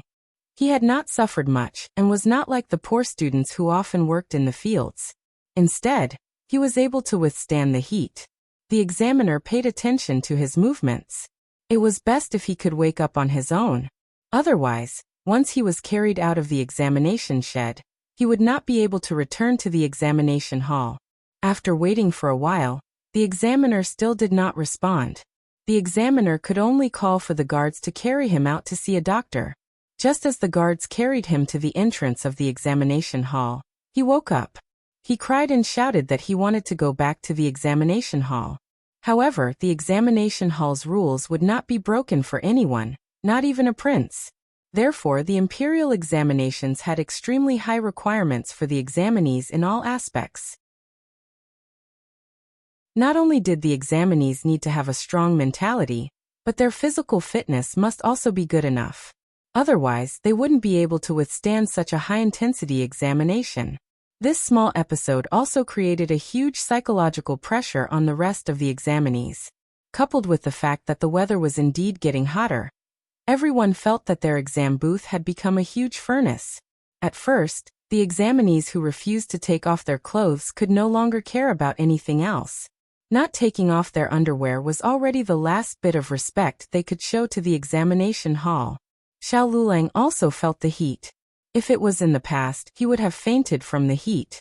However, for the past 6 months, Gu Jiao had dragged him to do the re-examination every day. Even when he went out for exams, she would ask Feng Lin to keep an eye on him. At first, he thought that everything she did was in vain because he could not get rid of the shadow in his heart. He could not stand up like a normal person. Only now did he realize that her efforts had not been in vain. His body had become much stronger. After another hour, the temperature in the examination shed reached its peak, and another 2 examinees fainted from the heat. All of the examinees were vexed and their minds were dizzy, unable to think properly. Xiao Lulang took off his outer clothes, but it was still not enough. His gaze suddenly landed on the bag by his hand. He opened the bag and took out the little green bottle that Gu Jiao had Feng Lin bring over. He rubbed a few drops on his temples and forehead. Instantly, a cool air spread from his forehead to his entire body. He instantly felt refreshed, and his ears and eyes became sharper. All of the heat in his body subsided at this moment. He calmed his heart and continued to write the questions. The weather was not so hot until the sun set. After the entire day of exams, the examinees were all paralyzed. It was not known whether it was because of the provincial examinations or because of the heat. Xiao Lulang, Feng Lin and Lin Qingye had it easier than the other examinees because they had Gu Jiao's magical medicine. During the day, everyone did not have much of an appetite. Now that it was cold, they finally remembered to eat. However, what made the examinees collapse was that the weather was too hot. The dry rations they had brought in had all gone bad. There was a faint rancid smell in the exam tent. The invigilators could not help but pinch their noses. But very quickly, a sweet and sour fruity fragrance floated over. It was oranges. Once the skin was peeled, a handful of orange-scented oil would splash out. It was extremely fresh. Rumble, some of the examinees' stomachs grumbled. Immediately after, everyone began to drool. The oranges were too fragrant. They were sour and sweet.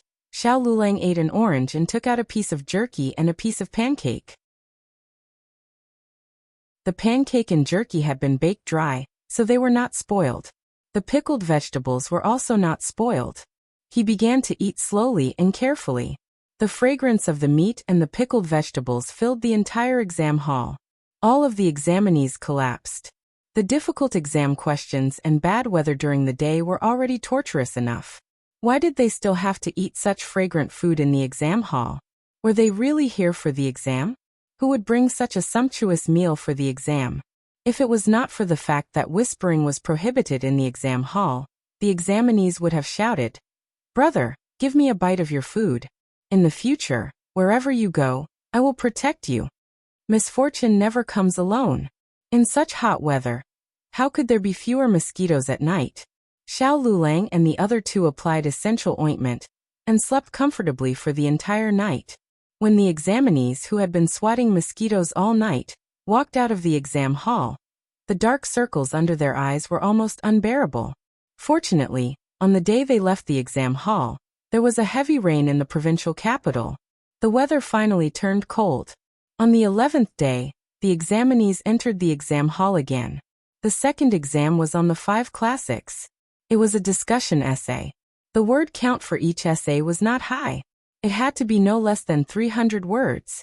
In previous years, It was mainly about people's livelihood and official career. For example, the world's industry and commerce, water conservancy, agriculture, the division of the 6 ministries, and so on. But this year it was on the pros and cons of removing the vassal state, which directly stunned the examinees. Which examiner was not afraid of death to come up with such a sharp and sensitive question? In the Zhao country, the provincial exam questions were set by the cabinet every year, and then handed over to the emperor for review. Only after the emperor approved would the questions be sealed and sent to each major provincial capital. The questions issued by the imperial court were all the same.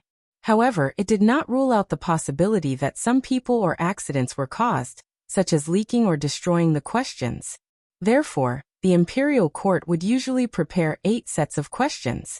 During the exam, the main examiner would randomly draw questions in front of everyone. Up until now, there had not been a precedent of all the provincial capitals drawing the same set of questions. Unfortunately, the main examiner of the provincial capital drew the most difficult set of questions this year. Among the group of examinees, there were people like Xiao Lulang, who were taking the provincial exam for the first time. There were also people who had been taking the exam for most of their lives and whose hair had turned white. But anyone who had taken the exam many times could see that this year's questions were not simple. They did not follow the usual routine. Over the years, the examiners had their own preferences. When the examinees did the questions, they would do their best to cater to the examiner's preferences. This was also why every year, people would spend a lot of money to inquire about the examiner's origins and life stories. But the problem was that removing the vassal state was not an ordinary matter of people's livelihood. It could not be decided by the examiner's preferences. This mainly depended on the attitude of the imperial court. If the imperial court advocated removing the vassal state, then the examiner would definitely not give a paper that opposed removing the vassal state a high score. Otherwise, wouldn't the examiner be openly challenging the imperial court and the emperor? From the imperial court's recruitment of the Lin family, the examinees generally understood the imperial court's attitude toward the vassal state. At least for the next 10 years, it would be impossible to remove the vassal state. To be on the safe side, most examinees chose to cater to the imperial court's wins. They quoted classics, eloquently described the drawbacks of removing the vassal state, and vigorously advocated the imperial court's current appeasement policy. And in a certain examination shed, Xiao Lulang did not hesitate to write, "Removing the vassal state is imperative." The last exam was on the 14th. The exam would start on the 15th, and it would be on the 8-legged essay. This was Lin Qingye's weakest area. In the children's exam, he had never obtained a high score in the 8-legged essay. He had almost always relied on his essays and essays to obtain the title of a scholar. However, this time, when he looked at the questions on the exam paper, he inexplicably felt that they were not as tricky as the questions that Xiao Lulang usually gave him. Moreover, Xiao Lulang taught him some 8-legged essay techniques, and let him recite a few neat lines of flattery. There was no meaning, but it made the overall style of the essay look high-end and impressive. He wrote it smoothly and fluently. In short, it was hydrology. Lulang said, "If you don't understand hydrology, use hydrology. Don't leave it empty." Lin Qingye felt that his hydrology was very good this time. He didn't even understand what he wrote.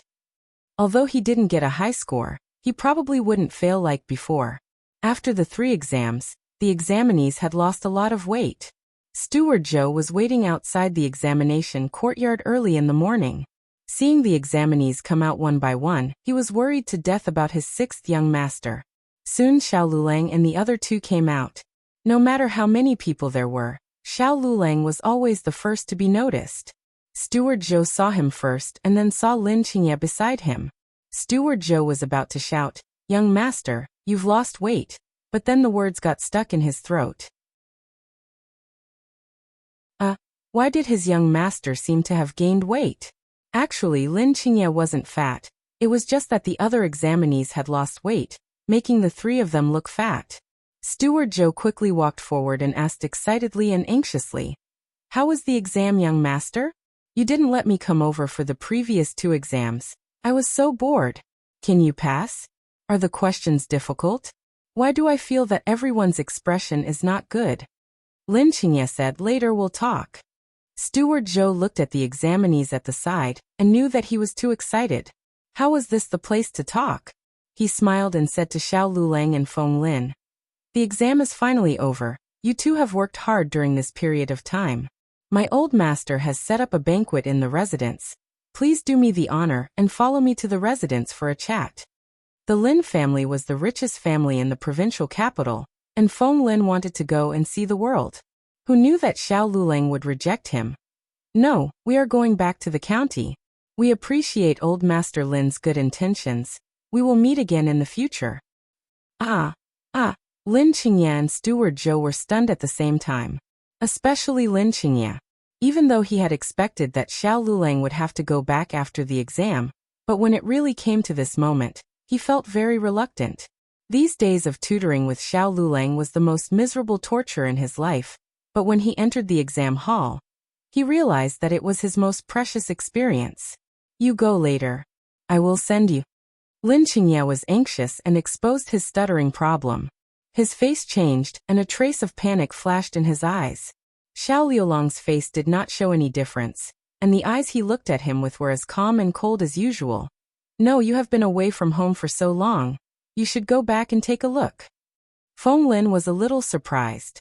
After reuniting with Xiao Lulang for so long, this was the first time he heard him say such humane words. Thinking carefully, he had changed a lot compared to a year ago.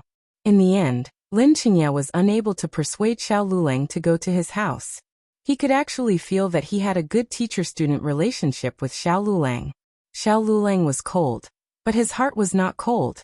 But he did not understand why Xiao Lulang was unwilling to go to his house. Steward Zhou smiled. "Sixth young master, Miss Biao is here. She said that you have worked hard in the provincial exam and wants to take you out to play for a few days." Lin Qingye did not like that love-struck cousin. Xiao Lulang and Feng Lin returned to the inn. When they went upstairs, Feng Lin asked, "Do we have to wait for the results to come out before we leave?" "It would take half a month for the results to come out," Xiao Lulang calmly said. "No need, the results will be reported to the county office." "That's fine too." Feng Lin nodded. Even though he wanted to know his and Xiao Liulang's results as soon as possible, but Xiao Liulang's anxious look clearly showed that he was homesick. He missed Jianyang. Ha, stinky brat. The two were heading to the guest room when they heard the excited voices of the examinees coming from the main hall. "Hey, did you guys hear? The Imperial College is going to be reopened in the capital." "Really?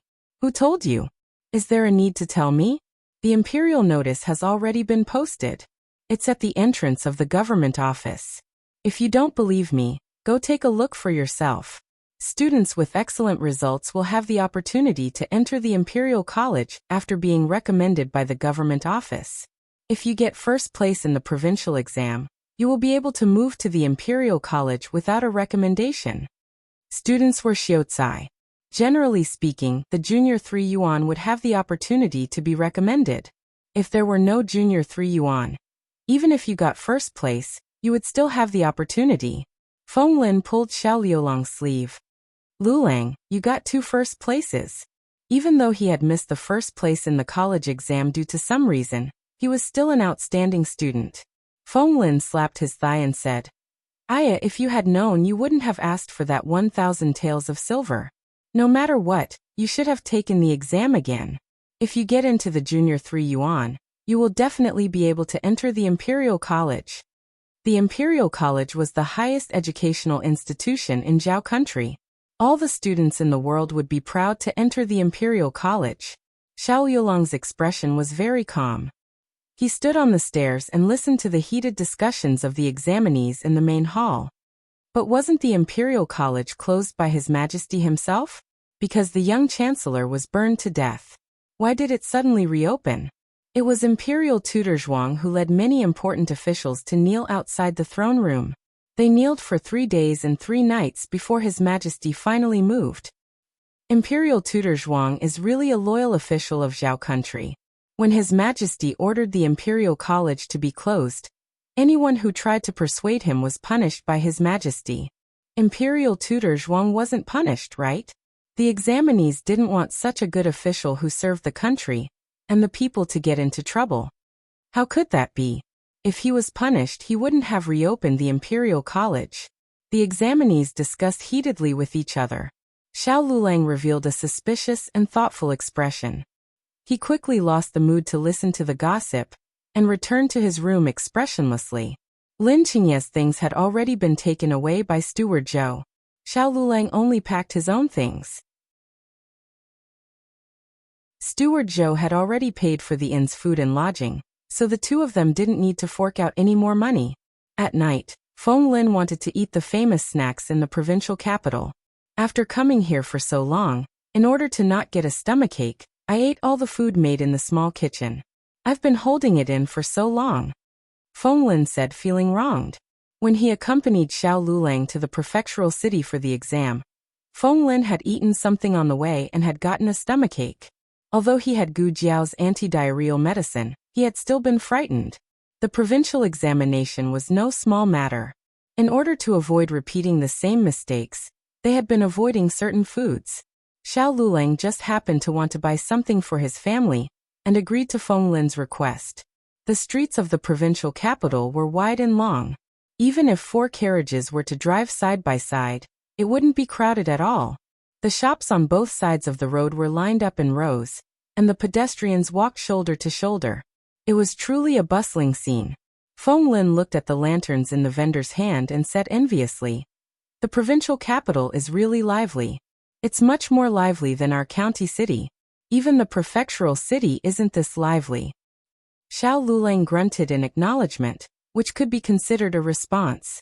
Feng Lin said longingly, "What do you think the capital is like? The provincial capital is already so lively. Will the capital be even more lively? Will the streets in the capital be wider and longer? More carriages? And the shops are bigger?" "Yes." Xiao Lulang made another sound of acknowledgement. Feng Lin said strangely, "What do you mean by yes? You're making it seem like you've been there before." "Sigh, I really want to go to the capital. I even dream of going there. As long as I can go there once, I can die without regrets." Xiao Lulang said indifferently, "What's so good about the capital? It's just a place of trouble." Feng Lin sighed and shook his head. "You don't have any aspirations. You don't understand. The Imperial College was the holy land for all scholars. If Feng Lin only had a 60% chance of going to the capital in the past, now he had a 100% chance. If he could go to the Imperial College once in his life, he wouldn't have studied hard for more than 10 years in vain. However, he knew his own limitations. With his aptitude, he wouldn't be able to pass the exam and wouldn't be recommended by the prefectural government. The specialties of the provincial capital were sesame sugar and donkey meat. Feng Lin wasn't interested in sugar, but he craved donkey meat. The two of them went to an old donkey meat shop and ordered 2 bowls of donkey meat soup, 2 donkey meat roasts, and a small bowl of braised donkey meat. As the saying goes, donkey meat is fragrant and horse meat stinks. No one would eat donkey meat even if they were beaten to death. As long as the donkey meat was cooked well, its fragrance would fill the entire street. Feng Lin couldn't wait to try the braised donkey meat. Wow, it's delicious. Xiao Lulang was used to Gu Jiao's cooking, and Shi Yi felt that the donkey meat was delicious. After eating, the two of them called for the waiter to settle the bill. However, they were told that someone had already paid for them. "Who?" Feng Lin asked. "Could it be Lin Qingye? That can't be right. Didn't that fellow return to the residence? Why did he sneak out so quickly? He even followed them to the donkey meat shop? He didn't eat at the same table as them and only paid the bill in secret?" The waiter smiled and said, "It's a master with the surname Lu." Xiao Yulang's face turned cold. Feng Lin looked at Xiao Lulang. "Do you know him?" Xiao Lulang said calmly, "I don't know him." The waiter smiled again and said, "Master Lu said that he has set up a small banquet at the Drunken Cloud restaurant to entertain Master Xiao and your friends. He sincerely hopes that Master Xiao will do him the honor." I was wondering what was going on. So it's another master who wants to get to know you. Xiao Liulang's 8-legged essay in the prefectural examination was too outstanding. Along the way, there were many people who wanted to get to know him. Feng Lin naturally thought that this Master Lu was one of them. Are you going? Feng Lin asked. No. Xiao Lulang stood up. Let's go back to the inn. Oh. The two of them went to the inn to stay the night. The next day, they planned to go to the carriage shop to hire a good carriage. When they arrived at the entrance, they saw a man dressed as a waiter waiting outside with a smile. Are you Master Xiao and Master Feng? My master has prepared a carriage to send you two back to the county. Who is your master? Feng Lin asked. My master's surname is Lu, the waiter replied. Feng Lin muttered. It can't be the one from yesterday, right? Feng Lin glanced at the other side's carriage. Good fellow, it was even more luxurious than the Lin family's carriage. This Master Lu's background was not small. I'm not sitting. Xiao Lulang refused without thinking. Feng Lin. Great. Talented and willful. The two of them hired the fastest carriage and spent twice as much silver as the other carriages. Without stopping, they headed in the direction of the county. Lin Qingye left the Lin family early in the morning. He planned to send Xiao Lulang and Feng Lin off, but in the end there was nothing. He sighed. He didn't know if he would see them again in this life. After the provincial examination, the inner curtain officials began to grade the papers. There were a total of 12 inner curtain officials in groups of 4. Each paper was graded by 4 inner curtain officials. If there was not much difference in opinion, the total score would be calculated. If there was too much controversy, it would be presented to the chief examiner and the deputy chief examiner for them to decide again. The first test was the 3 classics and the 5 characters and 8 rhymed poems. The chief examiner was the correct rate and handwriting. In previous years, there were either high correct rates but poor handwriting, or excellent handwriting but not as good as another examinee. This year's situation was a bit special. There was an examinee who turned in a perfect answer sheet. Not only was the question not bad, but his handwriting made everyone feel ashamed of their inferiority. He deserved to be the first in the first test. This year's The Classic of Filial Piety stumped many examinees. An inner curtain official sighed with a smile. Except for the one just now, I haven't seen a second examinee who wrote The Classic of Filial Piety correctly. Wait a minute. As soon as he finished speaking, he found another very excellent answer sheet. Although it was not all wrong, it was much better than the previous one. Especially The Classic of Filial Piety. He wrote it all correctly. The inner curtain official across from him said, What a coincidence. I also have someone who wrote The Classic of Filial Piety correctly. The two looked at each other and smiled. This year's examinees unexpectedly made people surprised. But when they read the second test, the atmosphere became tense. The vassal kings had always been a big problem for the imperial court. They were either powerful dragons that had once occupied a region and had been given the title of vassal king by the imperial court, or they were feudal princes with royal blood. The former had military power, the latter had royal blood, so they were definitely a big problem. As the saying goes, how could one allow others to sleep beside one's bed? It was just that the imperial court did not have enough power to get rid of these vassal kings, so most of the officials in the imperial court did not advocate removing the vassal kings. Xianping Marquis Fu had always been at odds with Grand Tutor Zhuang, but on the matter of removing the vassal kings, the two families' opinions were surprisingly consistent. No one knew that this time's test questions had been set by the emperor himself. The emperor had wanted to listen to the voices of the people and see what kind of foresight and temperament the students of the Zhao country under his rule had. The result was a lot of flattery. But in this pile of flattery, there was one with outstanding literary talent. Although he did not advocate removing the vassal kings, he was not pandering to the whims of the imperial court. Instead, he analyzed the possible consequences of removing the vassal kings in the short term from the current situation of the entire Zhao country, and how to obtain a win-win situation from the economy and agriculture under the pacification policy. This was an article that stunned all the inner curtain officials.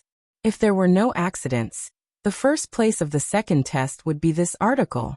But very quickly, an examiner found another article that advocated removing the vassal kings. The words used were so sharp that the inner curtain officials' faces turned white. Why didn't this guy just go to the throne room and scold the emperor and the civil and military officials? But although he scolded fiercely, the reasoning behind his analysis could not be found wrong at all. Originally, when they had read that article, they had felt that it was a win-win situation or a new way out for both sides. But after reading this article that advocated removing the vassal kings, they instantly felt that they were asking a tiger for its skin. If the vassal kings were not removed, the Zhao country would be finished. Mother, the deputy head examiner wiped the cold sweat from his forehead. He suddenly felt that the Zhao country was surrounded by danger. Was the Zhao country really in danger right now? Not really. It was just that this might not be the case in a few decades. This examinee had contained all the dangers in a few decades into a small discussion of the Tao, letting everyone personally feel the consequences and fear of not removing the vassal kings. This person's skill could be seen at a glance.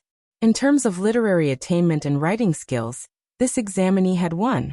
The problem was, did they dare to give this kind of alarmist, and even rebellious article the title of first place? If this was exposed to the emperor, who could bear the anger of the Son of Heaven? The emperor only wanted to see the thoughts of the examinees. He didn't really want to hear anyone scold him. The inner curtain officials hesitated. First put it to one side. The head examiner said. Once it was put to one side, it was put to one side for a long time. Even after the 8-part essay for the third test had been edited, they still hadn't decided which of the two articles would be first. Digression. A wave of prize-winning questions and answers. Will Luling be first in the provincial examination? A. Yes. B. No, the newest chapter of this book is not finished yet. For more exciting content, please scan the QR code below to download the app. Novels are updated even faster. Millions of novels to read for free. Novels with connotations that you can't find online are all available here. https://www.zhbqg.com/89642_8964286/115171389. HTML Genius, remember this site's address in 1 second. www.zhbqg.com Bikagu mobile reading website.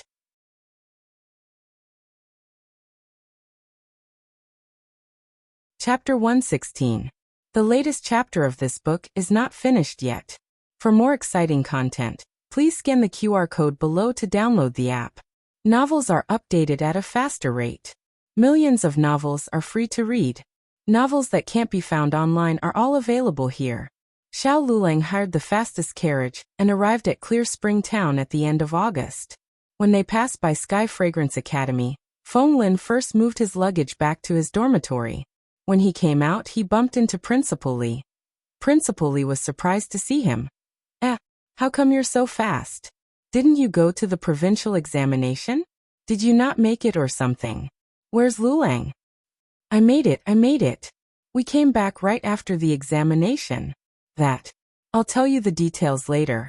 Lulang is waiting for me outside. See you, Principal. Feng Lin laughed dryly and ran away. Who didn't know that Xiao Lulang was Principal Li's precious child? If he didn't run away quickly, Principal Li would ask him all sorts of questions. Feng Lin jumped onto the carriage. What's the matter? Xiao Lulang asked. Principal Li. Feng Lin said. Don't let him catch you. If he asks you, you won't be able to go home. Xiao Lulang agreed and urged the coachman to hurry back to the village. The money for the carriage had already been paid in the provincial capital. However, the coachman had followed them all the way and worked as a coachman and a servant. It was really hard work. Xiao Lulang gave him 1 tael of silver. The coachman was flattered and hurriedly bowed. Be careful on the road, Xiao Lulang said. Hey, thank you, young Master Xiao. The coachman happily got on the carriage. People in their line of work were paid for their hard work. Even though they had been gone for more than a month, they only had 2 or 3 taels of silver in their hands. With this 1 tael, their family's life would be much better next month. Xiao Lulang and Feng Lin walked into the village. When they left the village at the end of June, the late rice had just been planted. There were only sparse rice seedlings, but now they were all green. Wow!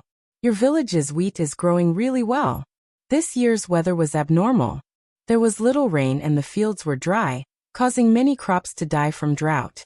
They had walked all the way from the provincial capital and witnessed it with their own eyes. They were shocked. However, the crops in Qingchuan village didn't seem to be affected by the drought. They were growing healthily. It's rice.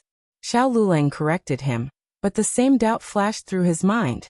Why did the crops in his village grow so well? Oh, Feng Lin replied and suddenly pointed to the front. Look. Canals.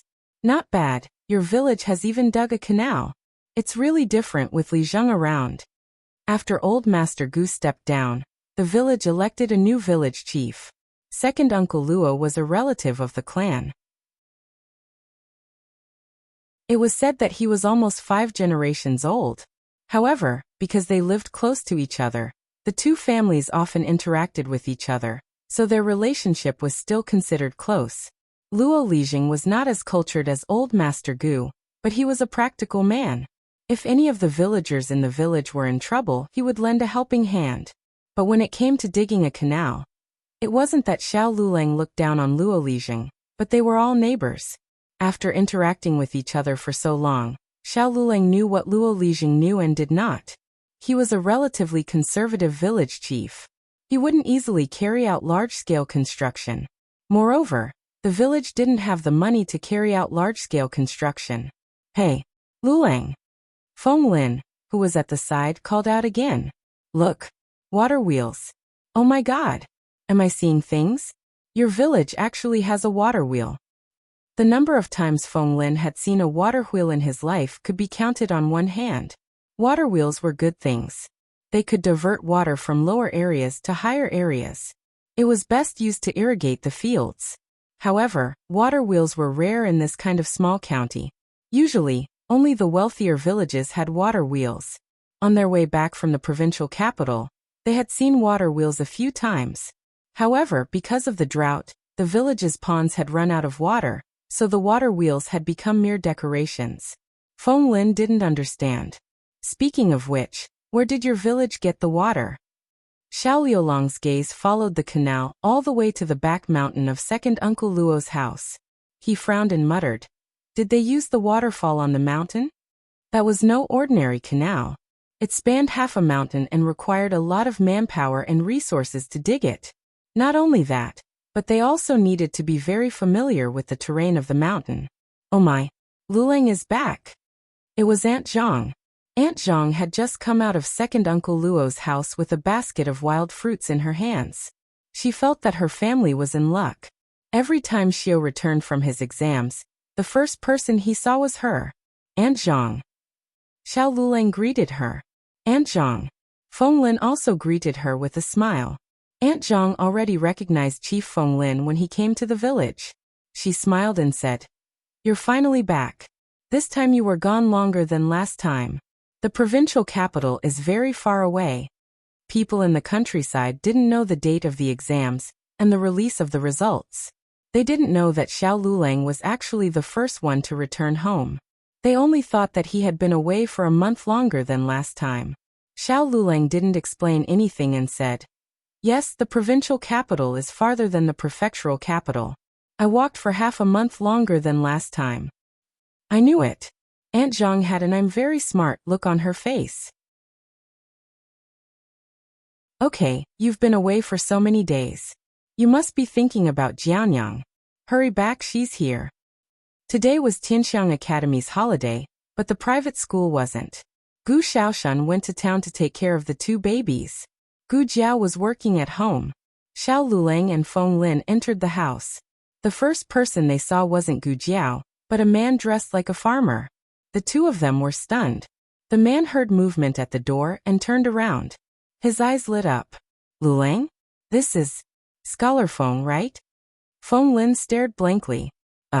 I am. You are Luo Lijing. Xiao Lulang greeted him. Luo Lijing scratched his head and smiled. Feng Lin suddenly realized. You're the newly appointed Li Zheng? You're really amazing.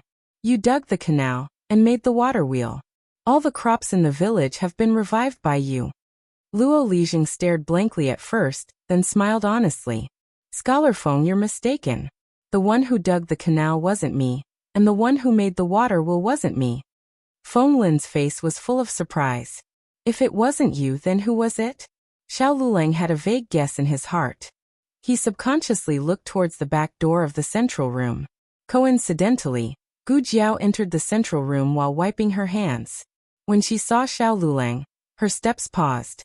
She knew when the provincial examination would end, and when the results would be released. She estimated that Xiao Lulang would only return after the results were released. She didn't expect him to return so soon. Her stunned expression was a little naturally dazed. Xiao Lulang felt his heart tremble uncontrollably. He calmly shifted his gaze away and greeted Luo Lijing. Luo Lijing was confused. Didn't he just greet him? Gu Jiao looked at Xiao Lulang and unconsciously curved her lips. Why are you back so soon? Why didn't you stay in the provincial capital to play for a few more days?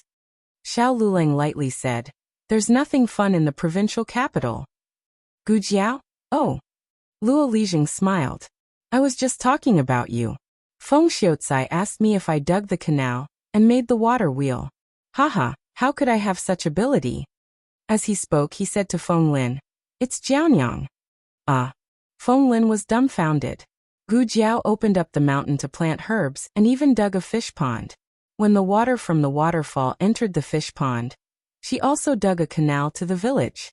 The weather was dry and the waterfall on the mountain was much smaller, but it was still enough to irrigate the farmland in the village. Xiao Lulang looked deeply at Gu Jiao. It can't be?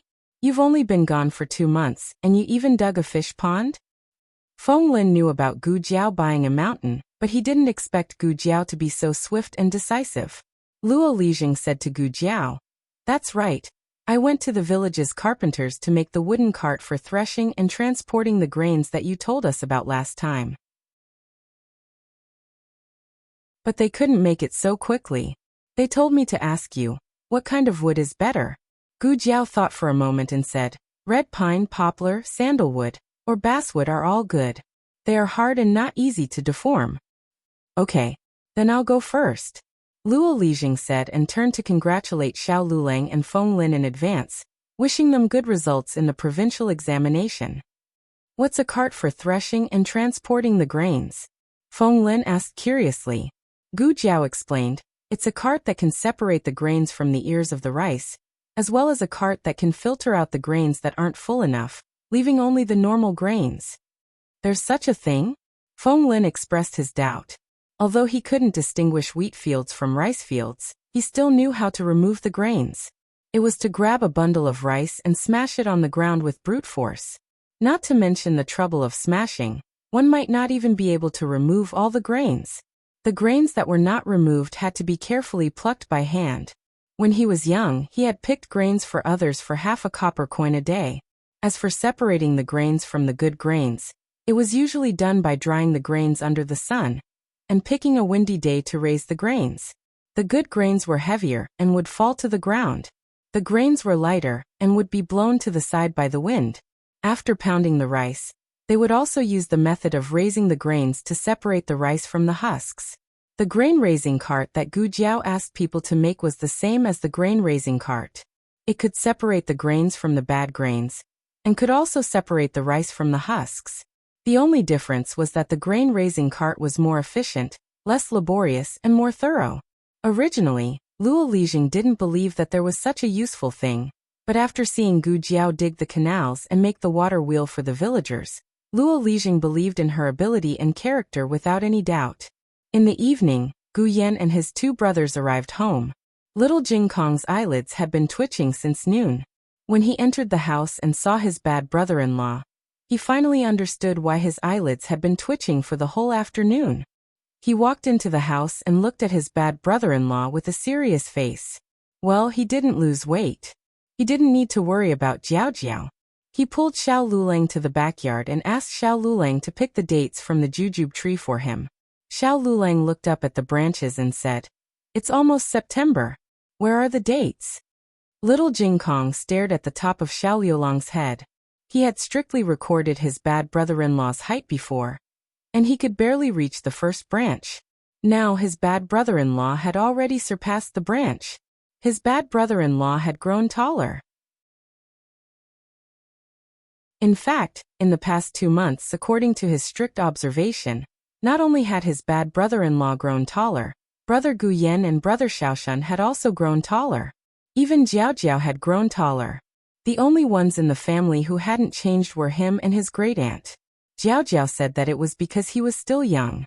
But Gouwa was even younger than him. Gouwa had grown taller. Little Jing Kong frowned miserably. "What's wrong with you?" Xiao Lulang looked at him and asked. "Sigh nothing. Let's not talk about me." Little Jing Kong sighed like a little adult. He looked up at Xiao Lulang seriously and said, "Let's talk about you. How did you do in the exam? Were the questions difficult? Are you confident? If you don't pass, the family will have to support you for another 3 years." Xiao Lulang didn't expect that he could avoid Dean Li, but not the little monk. What kind of elder's tone was this? You still know that the exam is held once every 3 years. Xiao Lulang was annoyed and amused at the little boy's buzz cut. He passed a red date to him and said, "Here, take it and play with it." Little Jingkong looked at the shriveled dates in his hand and curled his lips. "Who wants to play with it? Childish." Xiao Liulong's family brought gifts. The old lady's gift was sesame candy and soybean pudding.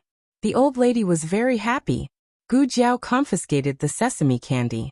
She could only eat 1 piece of soybean pudding a day. The old lady was not happy. Gu Yan brought an inkstone made of jade. It was round. He liked things that were round, especially those made of jade. Gu Yan said, "Thank you, brother-in-law." Little Jing Kong received a set of 9 rings. Little Jing Kong took it with a proud face. He said, "What? Childish." Then he turned around and hid in the room. He started to open the 9 rings secretly. Gu Xiaoshan received a few pieces of high-quality wood for carving. He didn't lack tools now, but he lacked good wood for carving. "Brother-in-law, what kind of wood is this? I've never seen it before." Gu Xiaoshan weighed a piece of black wood in his hand and asked, "Ebony." Xiao Lulang said, "Ebony was not from the Zhao kingdom. It was shipped from the Qing kingdom." They were lucky to meet a caravan on the way. They were very satisfied with their gifts. Finally, it was Gu Jiao's turn. Gu Jiao thought that he couldn't give her a writing brush this time. In the end, Xiao Lulang did not give her a writing brush. Instead, he gave her a stack of paper. Gu Jiao was speechless.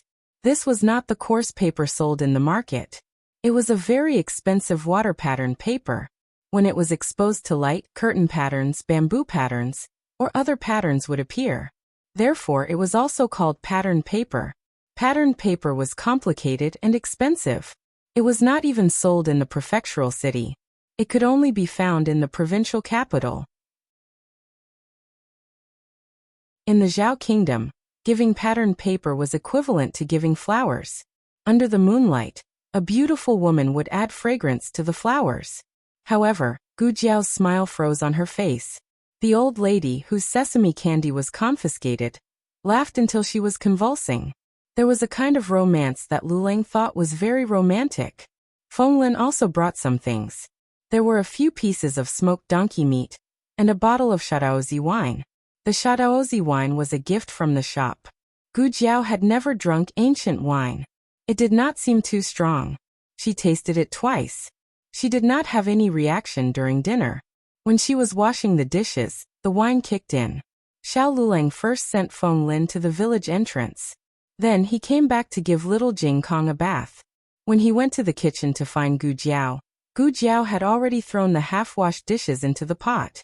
She was sitting on the doorsill at the back door of the central room. Her back was facing Xiao Lulang. She was motionlessly looking at the starry sky. Xiao Lulang walked over and asked, "What are you looking at?" Gu Jiao slowly turned her head. Her expression was blank and wooden. Her small face was flushed red. Her big eyes were moist and sparkling. Her appearance was different from her usual cold and aloof self. It was as if she had turned into a child in an instant, looking especially innocent. "Looking at the stars," she said. Her voice was soft, with a hint of muddle-headedness. Xiao Lulang took a deep breath and calmed himself down. He said, "Let's go back to the house. It's dark." "I'm not going back." She shook her head and pouted. Well, little Jing Kong was usually like this. She had drunk so much that she looked like she was 3 years old. Gu Jiao continued to look up at the stars. Lulang, she suddenly said. Digression. Yesterday's prize-winning quiz gave out prizes on the 6th. The latest chapter of this book is not finished yet. For more exciting content, please scan the QR code below to download the app. Novels are updated at a faster rate. Millions of novels are free to read. There are all kinds of novels that you can't find online. https://www.zhbqg.com/89642_896422826/115135349. HTML Genius memorized the website's address in 1 second. www.zhbqg.com Bikaga mobile reading website.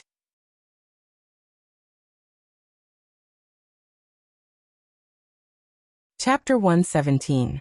The latest chapter of this book is not finished yet. For more interesting content, please scan the QR code below to download the app. The novel will be updated more quickly. Millions of novels will be read for free. You can find all the novels that you can't find on the internet here. It was the first time she called him that. She used to call him husband, but it wasn't an intimate way of calling him husband and wife. It was more like she called him by his official position in the family, because she didn't want to call him by his name. It was the same as when he called Gu Lijing or Luo Lijing. Xiao Lulang sat down beside her. Gu Jiao looked at the endless starry sky and asked, "Do you know why the stars in the sky don't fall down?" Xiao Lulang looked at her and asked, "Why?" Gu Jiao said with a silly smile, "Because they are too far away. They all have their own positions and trajectories." It was the first time Xiao Lulang had heard this, so he asked, "If they are really too far away, why can we see them?" "Because they are big." Gu Jiao raised her hand. She couldn't move her hand because of the alcohol. "They look small, but they are all very, very big. Do you know what kind of star that is?" "Which one?" Xiao Lulang asked. "That one." Gu Jiao pointed at the star to him. In order to let him see it more clearly, she moved her hand in front of his eyes. This movement made her soft body stick to his shoulder. Xiao Lulang froze. "Do you see it?" Gu Jiao asked drunkenly. Xiao Lulang responded absent-mindedly. The fragrance of the young girl penetrated his nose and disturbed his thoughts. Gu Sansui, the initiator, didn't know anything about it. She whispered in his ear, "Do you know what star that is? I'll only tell you. You can't tell anyone else. It's Venus. You people here call it Chang'e star." Her breath carried small circles of heat that landed on his earlobe. He didn't hear a single word she said. He only felt his ears burning. Gu Sansui pinched his earlobe. "Huh? What happened to your ears? So red. Is it hot?" As she spoke, she actually pursed her lips and blew on them for him. Xiao Lulang shuddered when her fingertips were slightly cold. He had thought that this was already torturous enough, but who would have thought that she would make it worse? "Gu Jiao." Xiao Lulang grabbed her hand and forced her to sit up straight. "Stop fooling around. I'm a man." "I know." "No, you're not a man yet. You're not even 18 yet. You can't be considered a real man. You're still a child." Gu Jiao groaned and waved her hand. Xiao Lulang looked at her dangerously. "Do you want me to prove to you that I'm not a man?" His words were full of threat, but Gu Sizhui wasn't scared at all. Instead, he stared at him blankly and said seriously, "Lulang, you're so handsome." Xiao Lulang took a deep breath and said, "You've drunk too much. Let me help you back to your room." Gu Jiao mumbled, "I haven't washed the dishes yet." Xiao Lulang said, "Let me wash them." Gu Jiao said okay. Xiao Lulang helped Gu Jiao up. With one hand on the crutch and the other on her arm, he helped her back to her room. Lying on the soft bed, she kicked off her shoes and stared at him with wide eyes. "Lulang, I really want to go out and have a look." Xiao Lulang had intended to ask her where she wanted to go when she was so drunk, but he realized that the go out she was talking about was probably not going out the door. "Where do you want to go?" he asked while looking at her. Gu Jiao let out a bitter laugh and lowered her eyes to look at the distant starry sky. "I don't know. I've been here for so long, but the farthest place I've been is the hot spring villa." "Come here?" Was her mouth really muddled? Did she forget that she was born and raised in Qingchuan village? Gu Jiao rested her chin on her hand and asked, "What's outside the county?" Xiao Lulang thought for a moment and said, "The big counties, prefectural cities, and provincial capitals. Also the capital." Gu Jiao laughed mischievously. "Then I want to go to the big counties, prefectural cities, and provincial capitals." "You don't want to go to the capital?" Xiao Lulang stared at her. At this moment, Gu Jiao still had a trace of reason left. She remembered that he didn't want to set foot in the capital. She smiled drunkenly and waved her hand. "I don't want to go. What's so good about the capital? It's enough to go to other places. If I go back one day, I can brag about it to people."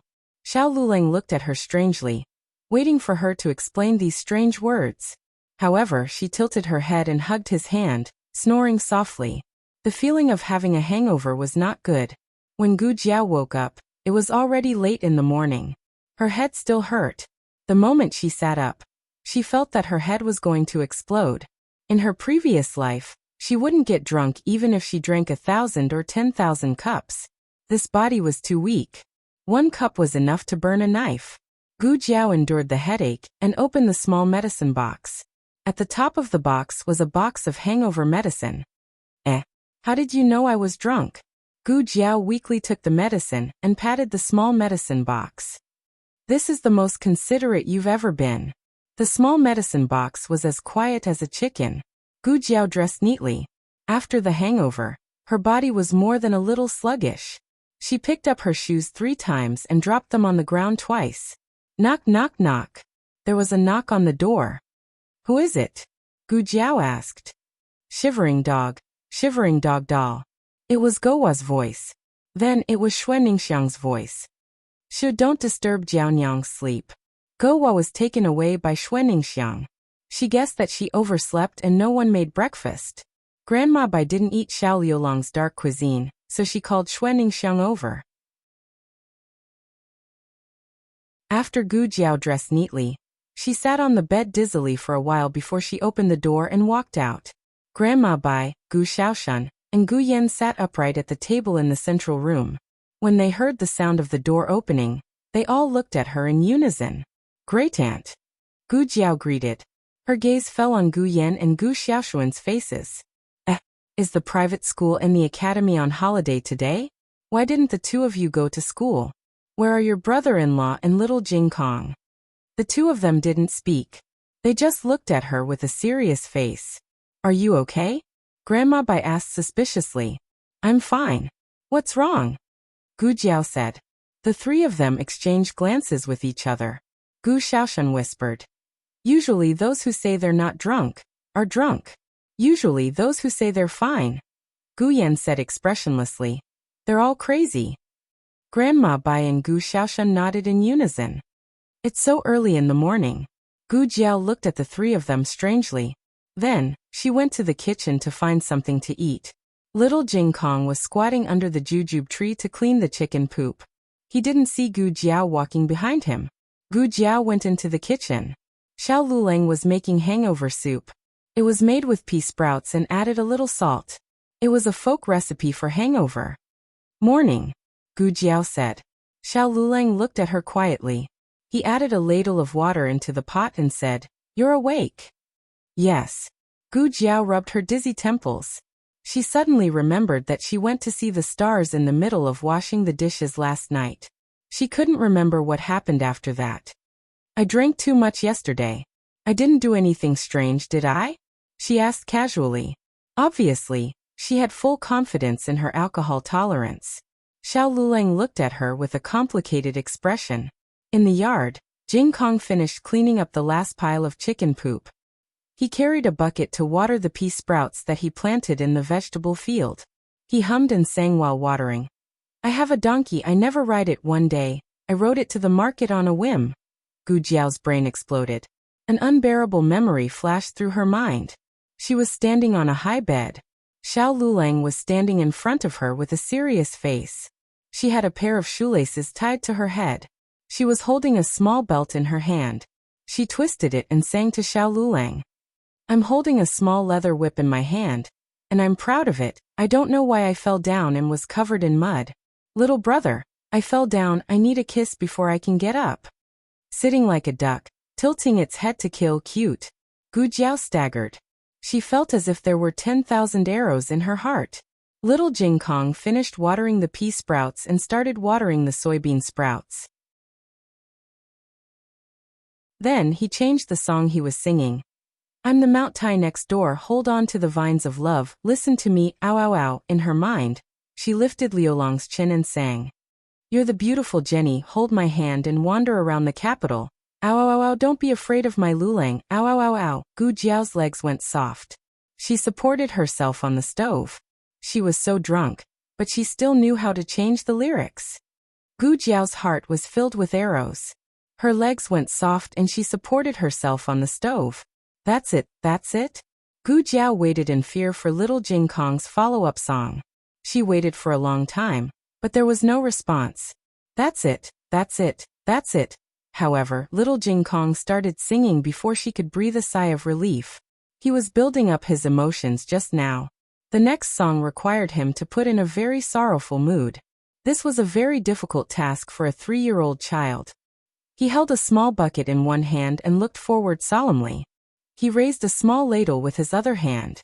True love is as vast as the grassland, layers upon layers. Wind and rain cannot stop us. There will always be a day when the clouds part, the sun shines on you and me. Gu Jiao's mind was filled with images again.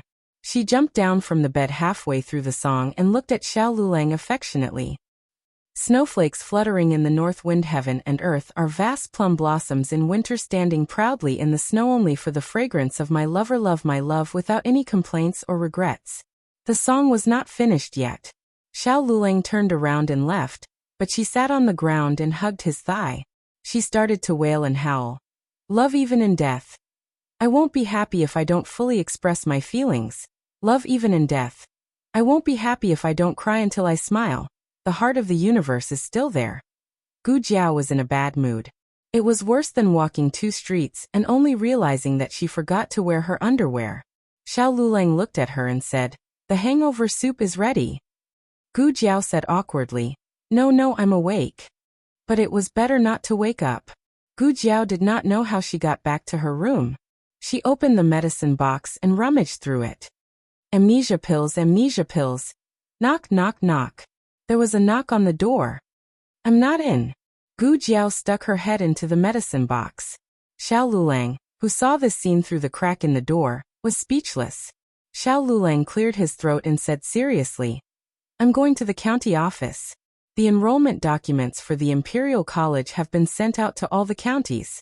There's a recommendation for each county. I'm going to see if there's any news from the county office. He was the top scorer in the county. If there were no accidents, the recommendation would be his. Gu Jiao pulled her head out of the medicine box. There was still a box of hangover medicine on her forehead. She asked in a daze, You want to study at the Imperial College? The Imperial College in the capital? Xiao Lulang said, Yes, there's only one Imperial College in the country of Zhao. Why are you suddenly? You want to go to the capital? Before she could finish her question, she suddenly stopped talking. Don't you know why this happened? You've been crazy for a whole night. You don't want me to be scared out of my wits? Gu Jiao said, I'll go with you. Xiao Lulang said, Okay. By the time Gu Jiao finished washing up and changed her clothes, no one could tell anything was wrong when she came out of the house. She had regained her calm expression. The old lady Gu Yan and Gu Xiaoshan stared at her for a long time, but they could not see anything. Gu Jiao said lightly, You guys, you're not allowed to skip school. Go get your school bags. Okay. Gu Xiaoshan nodded. This was his elder sister. His elder sister was back. Gu Yan also nodded and went to the room to get their school bags. When little Jing Kong heard that Jiao Jiao was going to take them to school, he happily walked out with his school bags. Jiao Jiao. Gu Jiao patted his little head. Last night, there was only one person in the family who was not frightened by Gu Jiao, and that was little Jing Kong. In his eyes, Jiao Jiao did not do anything strange. The way he looked at Jiao Jiao was also the same as usual. Gu Jiao was very gratified. However, it turned out that she was gratified too early. A group of people sat in second Uncle Luo's ox cart. Little Jing Kong sat next to Gu Jiao. The autumn air was refreshing and the cool breeze was blowing. Everyone in the cart tacitly chose to lose their memories. Only little Jing Kong raised his head and looked at Gu Jiao seriously. Jiao Jiao, the song you sang last night was really nice. I learned all of it. He was clearly touching on her sore spot. Gu Jiao, who was poked inside out, was speechless. Little Jing Kong patted his chest and said, I'll sing Jiao Jiao every day from now on. Gu Jiao imagined the horrible scene of being dominated by little Jing Kong's magical singing. Gu Jiao, strike her with lightning. Digression. 3-year-old Gu's karaoke songs. Little Mouse Stove, Tarzan Next Door, A Cut of Plum, Love Even After Death. The latest chapter of this book is not finished yet. For more exciting content, please scan the QR code below to download the app. Novels are updated faster and more complete. Millions of novels are free to read. Novels with connotations that you can't find online are all available here. https://www.zhhbqg.com/89642_8964226/115131900. HTML Genius memorized the website address in 1 second. www.zhhbqg.com Bikuga mobile reading website.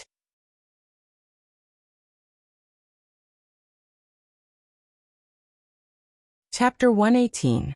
The latest chapter of this book is not finished yet. For more exciting content, please scan the QR code below to download the app. Novels are updated faster and more frequently. Millions of novels are free to read. Novels that can't be found online are all available here. Gu Jiao and Xiao Lulang first sent their 3 younger brothers to Tianxiang Academy and the private school. Then the 2 of them went to the Yamen together. The enrollment documents for the Imperial College had been issued, and the name list had been announced. However, it wasn't Xiao Lulang. How could this be? Gu Jiao asked. This. Magistrate Lu had an awkward expression. He awkwardly looked at Xiao Lulang, then looked at Gu Jiao. I don't know if I should say it. There's no harm in saying it, Xiao Lulang said. Magistrate Lu sighed. Anyone with a discerning eye could see that there was something going on behind the scenes. Ever since the county had held the exam, there had never been a student more outstanding than Xiao Lulang. Even though Xiao Lulang had failed in the exam, he was still ranked first in the county. Moreover, he was a student of Tianxiang Academy. Headmaster Li had unilaterally announced that he was a direct disciple. His reputation was clean, and there wasn't a single blemish on it. Magistrate Lu was also worried. The first person he wrote down was Xiao Liulang's name, but who let him? I really can't say. Please let me go. I'm just a lowly county magistrate. I can't afford to offend those nobles. Who did you give the name to? Gu Jiao asked. Magistrate Lu hesitated, then said, a student with the surname Feng. His name is Feng Lin. Gu Jiao and Xiao Liulang's expressions froze. Which Feng Lin? Gu Jiao frowned. The Feng Lin from Tianxiang Academy. Magistrate Lu was shocked. He looked at the 2 of them and said, Ah yes. You know him? Gu Jiao turned to Xiao Lulang and asked, How many Feng Lins does your academy have? Only 1. Xiao Lulang said. Gu Jiao mumbled. That's strange. Why is Feng Lin's result higher than yours? No, it's not about the results. Xiao Lulang said to the county magistrate. He's not a local at all. He's from Song County. How could he get a local quota? That's what I said, but... Magistrate Lu was halfway through his sentence when he realized that he had almost spilled the beans. He quickly corrected himself. In short, there's nothing I can do. Scholar Xiao, Lady Xiao, you can go back first. Magistrate Lu really felt sorry for Xiao Lulang. He was such a good seedling. It was a pity that he didn't join a good family. Otherwise, how could his future be estimated? This matter should have nothing to do with Feng Lin. Xiao Lulang explained to Gu Jiao as he walked out. Yes, I know. Gu Jiao nodded her head. The 2 of them weren't people who would lose their minds easily. Perhaps when others heard this news, their first reaction would be to suspect Feng Lin. However, they both knew Feng Lin's character. He wouldn't stab Xiao Lulang in the back. Moreover, he couldn't do it. He didn't have any power or background. This matter was clearly targeted at Xiao Lulang. The other party wanted to use Fenglin to suppress Xiao Lulang. Their intentions were to be executed. Gu Jiao said, "Why don't we go to the prefectural city and ask?" "Oh, don't go." The document was sent from the prefectural city. Magistrate Lu heard that they wanted to appeal, and was very worried that he would lose his official position. He hurriedly chased after them and said, "To tell you the truth, that person is a noble from the capital. You won't find him even if you go to the prefectural city." "What noble from the capital?" Gu Jiao only knew one noble from the capital who had a problem with Xiao Lulang. "A marquis." Magistrate Lu said that the person who sent the document accidentally let it slip, and let him know that it was a marquis. However, as for which marquis he really couldn't say it even if he was beaten to death. "A marquis?" Gu Jiao muttered. As soon as she finished speaking, a carriage stopped in front of the county yamen. Marquis Gu swaggered down and straightened his clothes in high spirits. Then his gaze landed on Gu Jiao and the little cripple Xiao Lulang. "Oh, it's you? What a coincidence. Don't tell me you heard about the directorate's enrollment, and came to see if there was a spot for you? Aya, let this marquis guess there are no more spots, right? Ha ha ha. Ha ha ha ha." Marquis Gu put his hands on his hips and laughed. "I need to talk to him," Gu Jiao said to Xiao Lulang and dragged Marquis Gu into the carriage. Dong, dong, dong, bang, bang, bang. Ah, ah, ah. After a moment of chaos, Marquis Gu collapsed in the corner of the carriage, his face ashen. Gu Jiao grabbed him by the collar and said coldly, "Change the spot for me." The moment Magistrate Lu saw Marquis Gu, he hurried back to the yamen and rummaged through the brocade box that Marquis Gu had sent. When he brought the brocade box to the side of the carriage, Marquis Gu had been beaten beyond recognition. He couldn't directly ask Marquis Gu to lift the curtain, so he said respectfully, "Marquis, I'm afraid I can't do what you asked me to do. You're too late. The quota for the directorate has already been decided by someone else. You should take your things back." Marquis Gu had no strength to speak. Gu Jiao paused and looked at Marquis Gu, who had been beaten into a punching bag. She asked, "You didn't do anything about the quota?" Marquis Gu was on his last breath. What did I do?" "Gu Jiao. I beat up the wrong person." Gu Jiao clapped her hands and got off the carriage with a serious expression. Marquis Gu had originally planned to do something, but it wasn't to prevent Xiao Lulang from going to the directorate. On the contrary, it was to allow him to go. Because only if Xiao Lulang went, could Gu Jiao go with him to the capital. He had Huang Zhong send an order to Magistrate Lu that very night. He also sent a large sum of hush money to have Magistrate Lu leave the quota for him. Just now he had mocked Xiao Lulang for not having a quota, because he was confident that the quota was already in his hands. Although it was to be given to Xiao Lulang, having that girl beg him a few times was also not bad. What he did not expect was that not long after Huang Zhong left, another noble person's order arrived. That marquis's power was even higher than Marquis Ding'an. Magistrate Lu could only let Marquis Ding'an down. Of course he would not say it out loud. He only knew that Marquis Ding'an had come too late. Marquis Gu felt wronged as he looked at the sky. Why was he beaten again today? On the way back, Gu Jiao did not ask Xiao Lulang why the Marquis of the capital had set his eyes on him. Was he not going to the capital because of that Marquis? If he wanted to say, she did not need to ask. If he did not want to say, asking was pointless. Gu Jiao sent Xiao Lulang to Heavenly Fragrance Academy. Just as she left, Xiao Lulang was stopped by a person. Xiao Lulang indifferently turned around. "It's you again?" The middle-aged man cupped his hands toward Xiao Lulang. With a face full of smiles he said, "Long time no see. Young master still remembers this Lu." Xiao Yulong's expression was cold as he said, "The matter of the quota was done by you?" The middle-aged man smiled. "Young master was not willing to obediently return to the manor with us, so we could only use this method. That young master Feng is young master's friend. Instead of benefiting others, it is better to benefit him. Of course, if young master agrees to return to the manor with me, I can change the quota right now." Xiao Lulang was too lazy to pay attention to him and turned around to leave.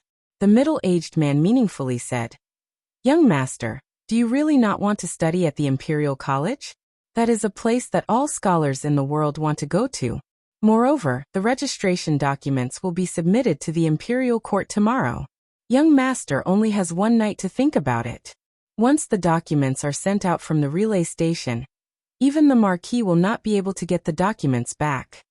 Xiao Liulong's footsteps paused. I said before, I am not a member of the Xiao family and I do not know you. I will not return to the Xiao family with you. You should give up. The middle-aged man sighed. Sigh, why bother?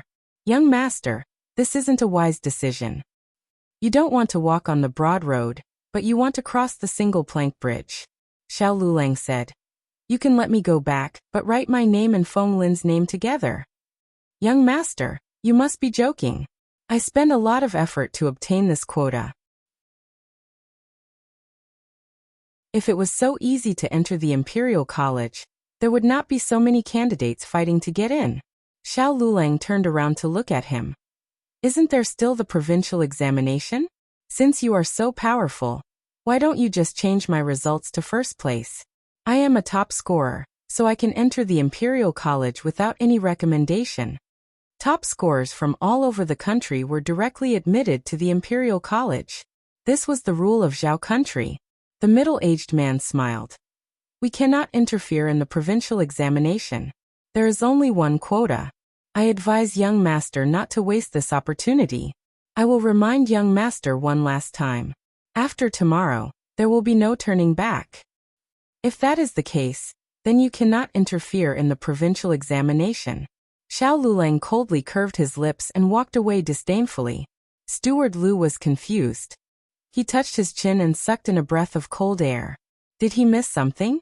In September, the provincial examination results came out. The relay station rushed to send the newly released second-class roll to all over the country. The county magistrate woke up before the sun rose. He did not wait at the yamen, but went directly to the relay station.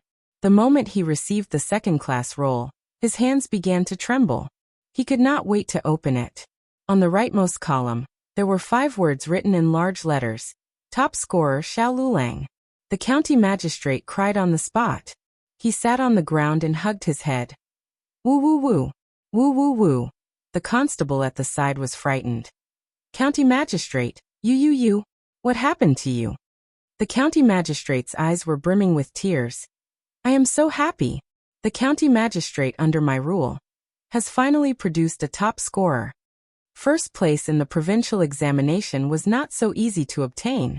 There were many top scorers in the provincial capital. After all, the families and teachers of the provincial capital's candidates were there. The reason why so many people would travel thousands of miles to study at Tianxiang Academy was because Tianxiang Academy had the best teachers outside of the provincial capital. There were a total of 50 top scorers on the second-class roll. 10 of them were from Tianxiang Academy. This was a frightening ratio. However, these 10 top scorers were not all local scholars. Feng Lin and Lin Qingye were also top scorers. Feng Lin was ranked 17th. He was a scholar from Song County. Lin Qingye was ranked 45th. He was a scholar from the provincial capital. The county magistrate counted. There was only Xiao Lulang among the top scorers. 1 was 1. He was a top scorer. 1 was worth 10. He would not accept any rebuttals. The constable scratched his head and said, Actually, Scholar Xiao. No, I should call him top scorers now. Top scorer Xiao was registered in our county because he married Miss Gu. Otherwise, he would still be a foreigner. The county magistrate. The county magistrate. I don't care. His household register is here. He is the first top scorer in my term. The county magistrate personally went to Xiao Lulang to report the good news. The entire village knew that Xiao Lulang had become a top scorer. Did my Dashun pass? Zhou Shi excitedly ran over to Gu Jiao's house to ask the county magistrate. The county magistrate looked at her indifferently. Gu Dashuan's name is not there. How can it not be? Zhou Shi did not believe him. Xiao Lulang passed. How can my Dashun not pass? The county magistrate said. I don't like what you're saying. Is Xiao Lulang worse than your Dashun? In Zhou Shi's impression, Gu Dashun had always been the best. Xiao Lulang was lame and poor. Even if he went to the academy, he was always the last place. If this kind of person could pass, why couldn't Deshun pass? Did you make a mistake? Zhou Shi turned her head and saw Xiao Lulang coming back from the academy. She quickly went forward and said, Lulang, tell auntie that Deshun also passed. Xiao Lulang said to Zhou Shi, I didn't see Gu Dashun during the provincial examination. A bolt from the blue. The family sold the dowry of the mother-in-law and daughter-in-law, and collected a total of 20 taels of silver. They asked Gu Changhai to bring Gu Dashun to the provincial examination. Who knew that someone would cheat them of all the money on the way? Zhou Shi fainted on the spot, and was carried home by the villagers. Little Jing Kong came out of the private school and heard from Gu Xiaoshan that his bad brother-in-law got the first place. He expressed his disbelief and insisted that someone else must have made a mistake. It's true. Gu Xiaoshan scratched his head. The whole academy is in an uproar. Little Jing Kong insisted that seeing was believing. Gu Xiaoshan had to bring him and Gu Yan to the county magistrate's office. He was very small and the list was very high. He looked up for a long time and then said, I want to see the official document from the magistrate's office. The constables were dumbfounded. Little kid, you know about the official document? After knowing that he was Xiao Liulong's younger brother, the magistrate took out the official document and showed it to him. Little Jing Kong read it carefully 3 times. After confirming that it was not forged and that there was no mistake, he nodded with a serious face. He did get the first place. The latest chapter of this book is not finished yet. For more exciting content, please scan the QR code below to download the app. Novels are updated faster and more complete. Millions of novels are free to read. All the novels that can't be found on the internet are available here. https://www.zhhbqg.com/89642_8964286/115102102. HTML Genius memorized the website's address. www.zhhbqg.com Bikugo mobile reading website.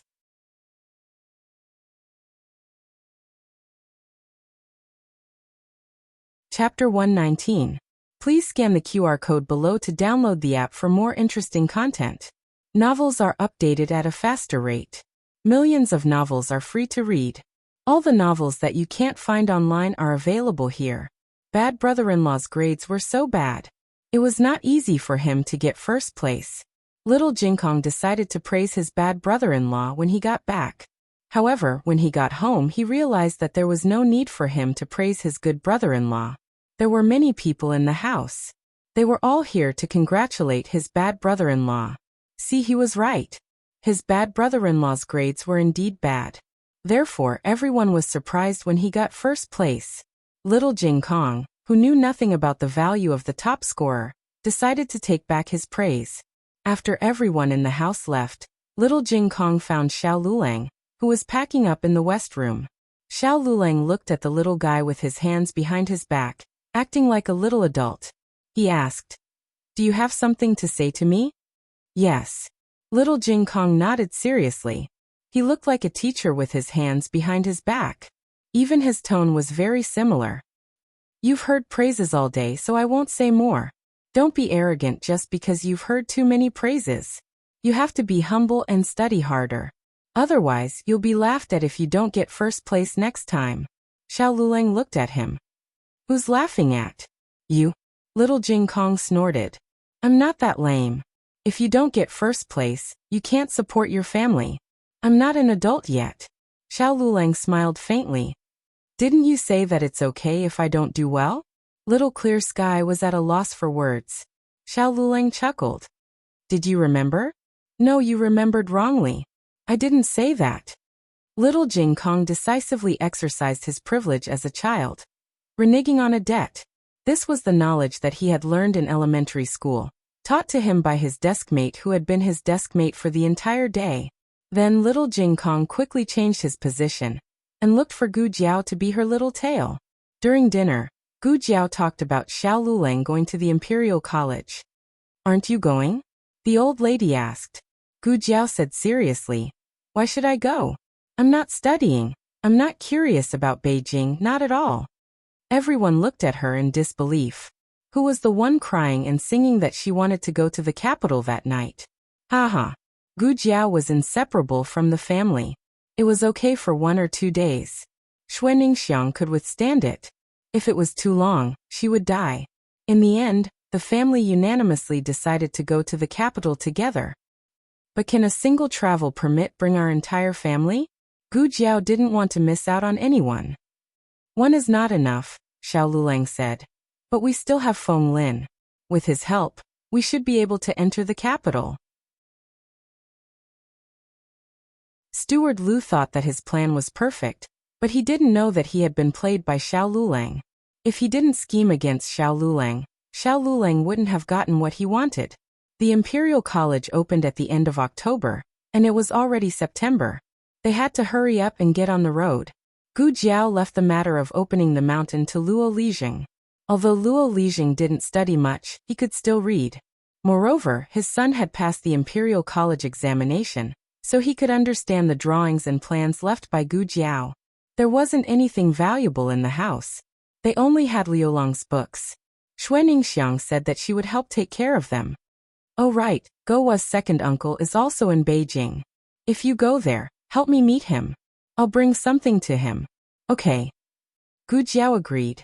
Xiao Lulang went to Tianxiang Academy and the private school to apply for the withdrawal of his 3 younger brothers.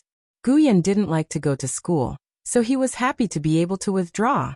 Gu Xiaoshan went to the academy to learn how to carve characters on wood. In fact, he could learn from little Jing Kong. As for little Jing Kong with his level, he couldn't find a suitable class in the private school. If he wanted to skip a grade, he would be in the class that specialized in the Imperial College examination. The Imperial College had a preliminary class, and there were many young geniuses in the preliminary class. Xiao Lulang felt that little Jing Kong was more suitable. Xiao Lulang also went to greet Dean Li. Dean Li had mixed feelings. He hoped that Xiao Lulang could go to Beijing for the Imperial College examination every day, but when he really went, he suddenly felt very reluctant. He sighed. Forget it. No matter where you go, you'll always be my disciple.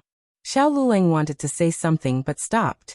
I'm afraid you won't be able to become my disciple for the rest of your life. Speaking of which, I should have had a younger brother in Beijing. Dean Li suddenly said. Unfortunately, he died young. I didn't even have the chance to see him. Xiao Lulang glanced at him indifferently. He walked out of Zhongheng Hall and sneezed loudly. Gu Jiao took little Jing Kong to the temple. Little Jing Kong said goodbye to the abbot, his senior brothers and his friends. He didn't see his master. However, little Jing Kong was used to it.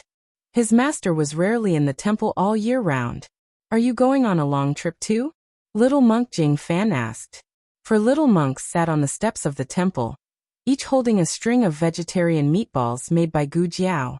Little Jing Kong ate a mouthful of Chinese characters and sighed. Yes, my bad brother-in-law is admitted to the Imperial College. Our whole family is going to go to school with him. But why did you say so? Jing Fan smiled and said, because we're going on a long trip too. The abbot is going to take us to the Dharma conference. Oh. Little Jing Kong was actually a little tempted. However, this might be the price of going down the mountain. Since he had Jiao Jiao, he was destined to give up some things. In his heart, Jiao Jiao was still the most important thing. Gu Jiao brought a lot of delicious food. In addition to vegetarian meatballs, there was also vegetarian roast duck, vegetarian dongpa pig knuckle, and 2 boxes of osmanthus cake bought from Li Ji. The 4 little monks had a pleasant afternoon. Gu Jiao also went to the medical center to say goodbye to the second boss. However, shopkeeper Wang told her that something happened to the Hu family, and he had already returned to the capital. She might be able to see him in the capital.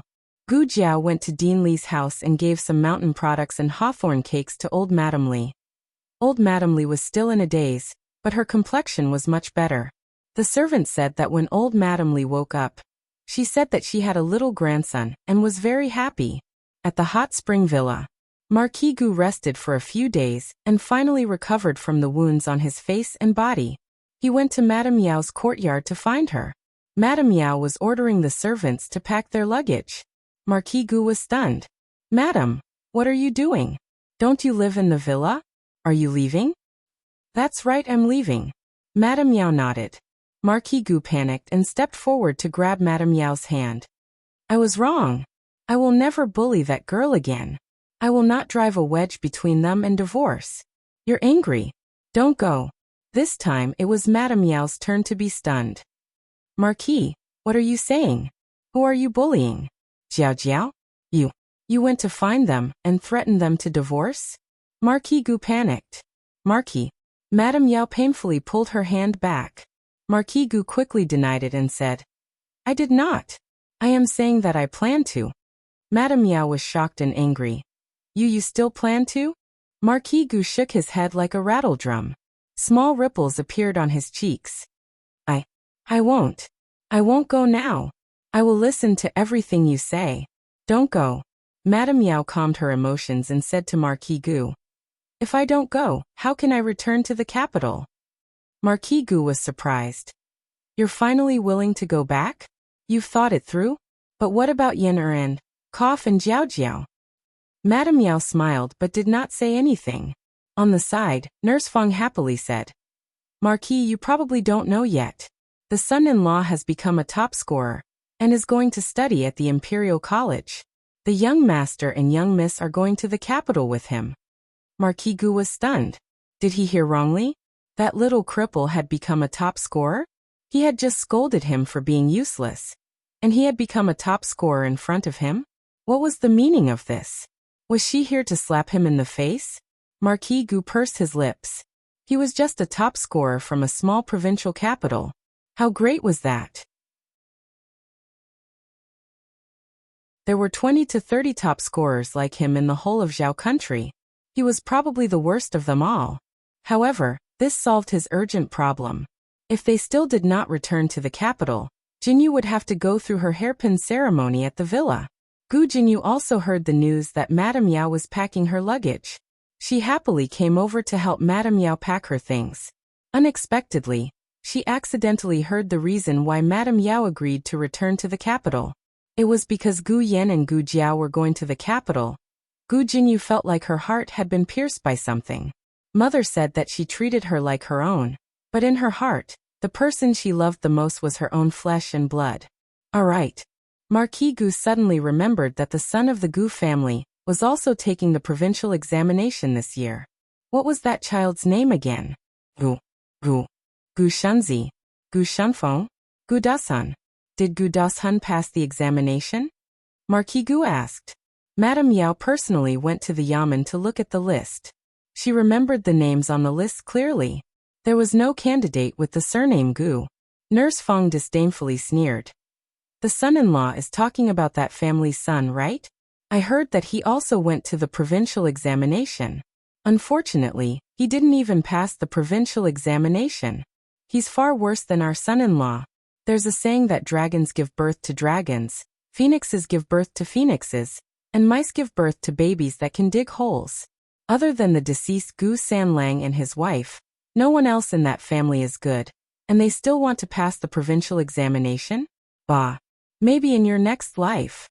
These words were a bit harsh. She shouldn't lose her composure in front of her master. However, that family was indeed too harsh on Gu Jiao. So even the mild-mannered Madame Yao didn't refute Nurse Feng's words. Although Marquis Gu was a bit unhappy that Nurse Feng praised the little cripple so highly, he agreed with the rest of her words. That family was indeed hateful. As for Gu Jinyu, Marquis Gu never thought of her as a member of the old Gu family, so he didn't feel that she was being scolded. Nurse Feng originally didn't mean to scold Gu Jinyu.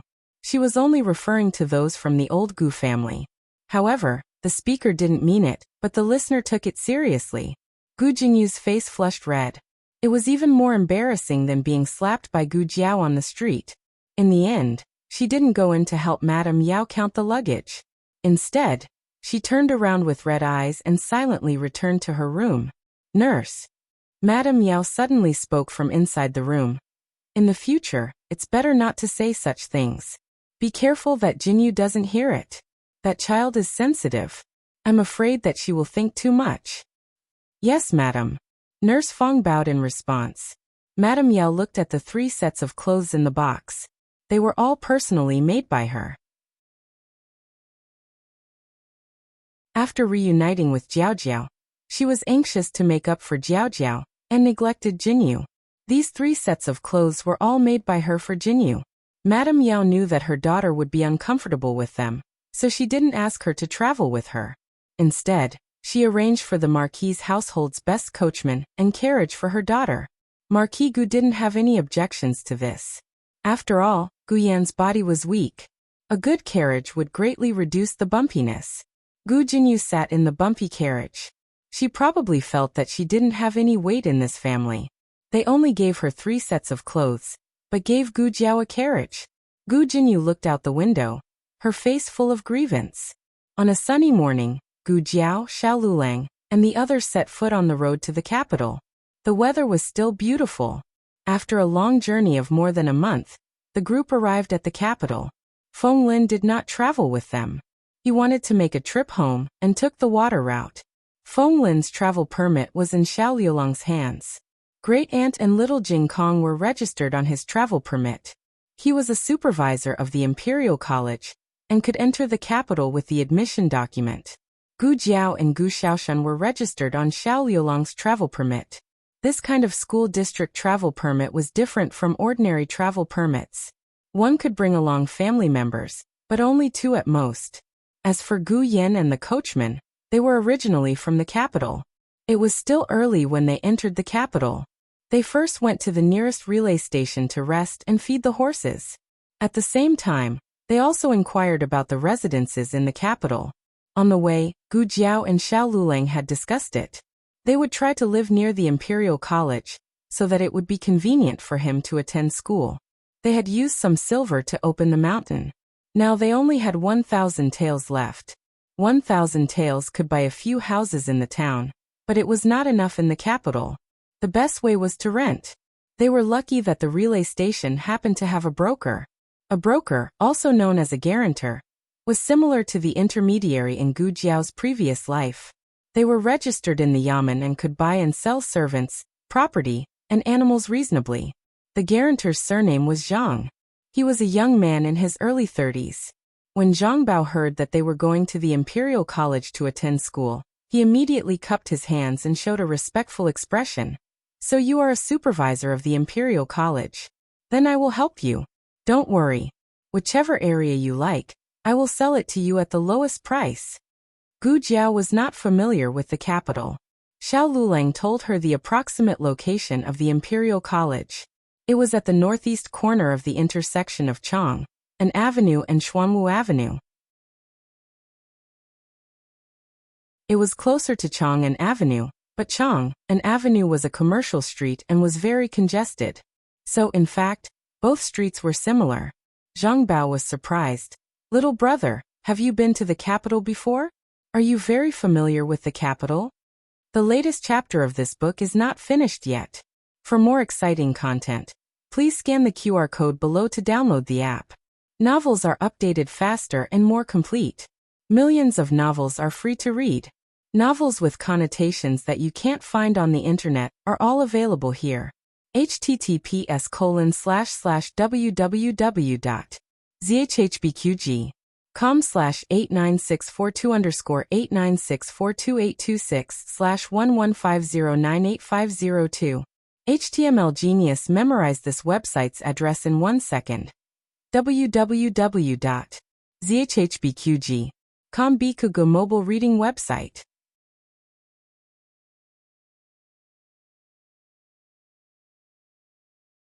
Chapter 120. The latest chapter of this book is not finished yet. For more exciting content, please scan the QR code below to download the app. Novels are updated at a faster rate. Millions of novels are free to read. Novels with content that can't be found online are all available here. Gu Jiao glanced at Xiao Lulang. Xiao Liulang's expression did not change as he said, "I heard the dean of our academy mention it."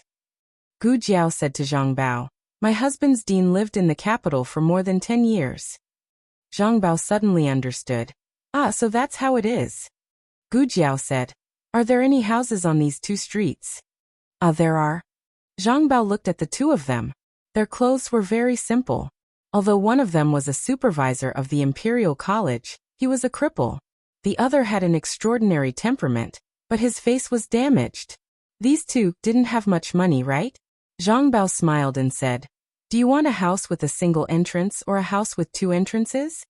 Gu Jiao thought for a moment and said, "We need at least 5 houses." "Then it'll have to be 2 or 3 houses." Zhang Bao smiled. Houses with 2 or 3 houses are not cheap. A house with 2 houses costs at least 10 taels a month, and a house with 3 houses costs 20 taels. In the countryside, 10 taels was enough to feed a large family for a year or two. However, this was the capital, where every inch of land was worth its weight in gold. Gu Jiao thought about it and understood. Gu Jiao suggested going out to take a look. No matter how Zhang Bao looked at them, they didn't look like they could afford it. He was worried that he would make a wasted trip. Although they were supervisors of the Imperial College, was there a shortage of supervisors in the capital? The capital was a place where a falling plaque could kill 3 officials. Zhang Bao really didn't think much of Xiao Lulang. However, he hadn't opened for business for several days. Since he had nothing to do, he decided to take the two of them. Gu Jiao and Xiao Lulang looked at more than 10 houses. There were 2 and 3 houses, but they were not satisfied with any of them. The two of them returned to the relay station. Zhang Bao followed them. "Do you want to decide today? If it's any later, the students from all over the country who are coming to the capital for the exam will arrive. Even if we want to rent it, we won't be able to. Moreover, the price won't be this high." Gu Jiao said, "It's too small and too secluded." Although it was said to be near the Imperial College, in reality, it was not the residences on the 2 streets, but the most remote alleys at the end of the street. Not only was it dark and damp, it was also very close to very noisy shops. If it was not a smithy, then it was a carpentry shop. There was even a coffin shop. How could he study in peace? "I only have these houses at this price. If you want something better, you'll have to pay this price." Zhang Bao gestured. 30 taels. Gu Jiao asked. "A house," Zhang Bao said. "The first entry cost 30 taels of silver, not to mention the second and third entry." It seemed that regardless of the dynasty, the school district housing was extremely expensive. Alas! Zhang Bao sighed and said, "All right, I'll just tell you the truth. The houses in the capital are priced at this price. The good locations and good houses have already been bought by the nobles in the capital. Those nobles don't lack money, so they won't rent out their houses. Even if you change 100 guarantors, you'll only be able to rent those houses just now." Gu Jiao asked, "Didn't you say that there are good houses, just that the price is higher?" Zhang Bao smiled and said, "There's a house with 3 entrances, 100 taels a month." Gu Jiao frowned. "What house costs 100 taels?" Zhang Bao gestured. "It's diagonally opposite the Imperial College, walk 500 steps. The house where the young Marquis of Zhaodu and the young Chancellor once lived." Xiao Liulang's mouth twitched. "When did he live there?" Zhang Bao slammed the table and said, "He lived there. If you live there, you'll be able to bask in his auspicious aura and pass every exam." Xiao Lulang said indifferently, "He didn't live there." Zhang Bao rolled up his sleeves. "How do you know he didn't live there? You're not him." "This price is high, at most 30 taels." Xiao Lulang said indifferently. Of course, Zhang Bao knew that his price was high. In the past, he could buy a house with 30 taels, but wasn't the Imperial College about to reopen? The area was expensive again. He was sure that the lowest price was 50 taels. If this family wasn't willing, he would find someone else. He didn't believe that he couldn't rent out a house near the Imperial College. "Jiao Jiao, what are you doing?" Little Jing Kong woke up from his afternoon nap. He rubbed his eyes and came to the lobby of the courier station to look for Gu Jiao. Gu Jiao carried him over and rubbed his little head. His hair had grown out a little. He wasn't bald anymore, but had a buzz cut. "We're looking for a place to stay," Gu Jiao said. "Did you sleep well?" "Yes, where are we going to stay?" Little Jing Kong leaned in Gu Jiao's arms and enjoyed her rubbing his little head. "I don't know yet." Gu Jiao shook her head. Little Jing Kong looked at the drawings on the table and asked, "What are these?" Zhang Bao smiled and said, "These are house deeds." He was worried that the child would break his things, so he quickly put away the house deeds. Little Jing Kong said, "I have this too." The three of them were stunned. Little Jing Kong ran back to the carriage and took out a small box from his small box. He took the small box back to the lobby and put it on the wooden table in front of the three of them. The table was a little high, so he couldn't reach it and open it. "Let me do it." Gu Jiao reached out her hand. Gu Jiao had seen a few small boxes like this when she was packing up little Jing Kong's things at home, but she had never opened them. "Okay. Jiao Jiao, do it." Little Jing Kong nodded decisively. Gu Jiao opened the small box. There were a few thumb-sized seals and a few documents inside. They were not ordinary documents, but house deeds. The three of them were very surprised. "Let me see," Xiao Lulang said. "Okay." Gu Jiao took out the house deeds and handed them to Xiao Lulang. Zhang Bao also came over to take a look. It was fine if he didn't take a look, but when he did, he was almost scared out of his wits. The houses on Chang'an Avenue, Xuanwu Avenue, and even Vermilion Bird Avenue. Did he go all the way to the Imperial Palace? "Is this a real house deed?" Gu Jiao asked Xiao Lulang. "It's real," Xiao Lulang said. "Jing Kong's name is written on the house deed, so it's his house deed." Gu Jiao looked at little Jing Kong in her arms. "How did you get these?" Little Jing Kong looked at the house deeds in Xiao Liulang's hands, counted with his fingers and said, "Jiao Jiao, are you talking about these papers? Master gave them to me. He gives me one every year on my birthday. I have celebrated 3 birthdays in total, so there are 3 of them." Gu Jiao, Xiao Lulang, Zhang Bao. Gu Jiao suddenly couldn't look at the big box of junk in little Jing Kong's eyes.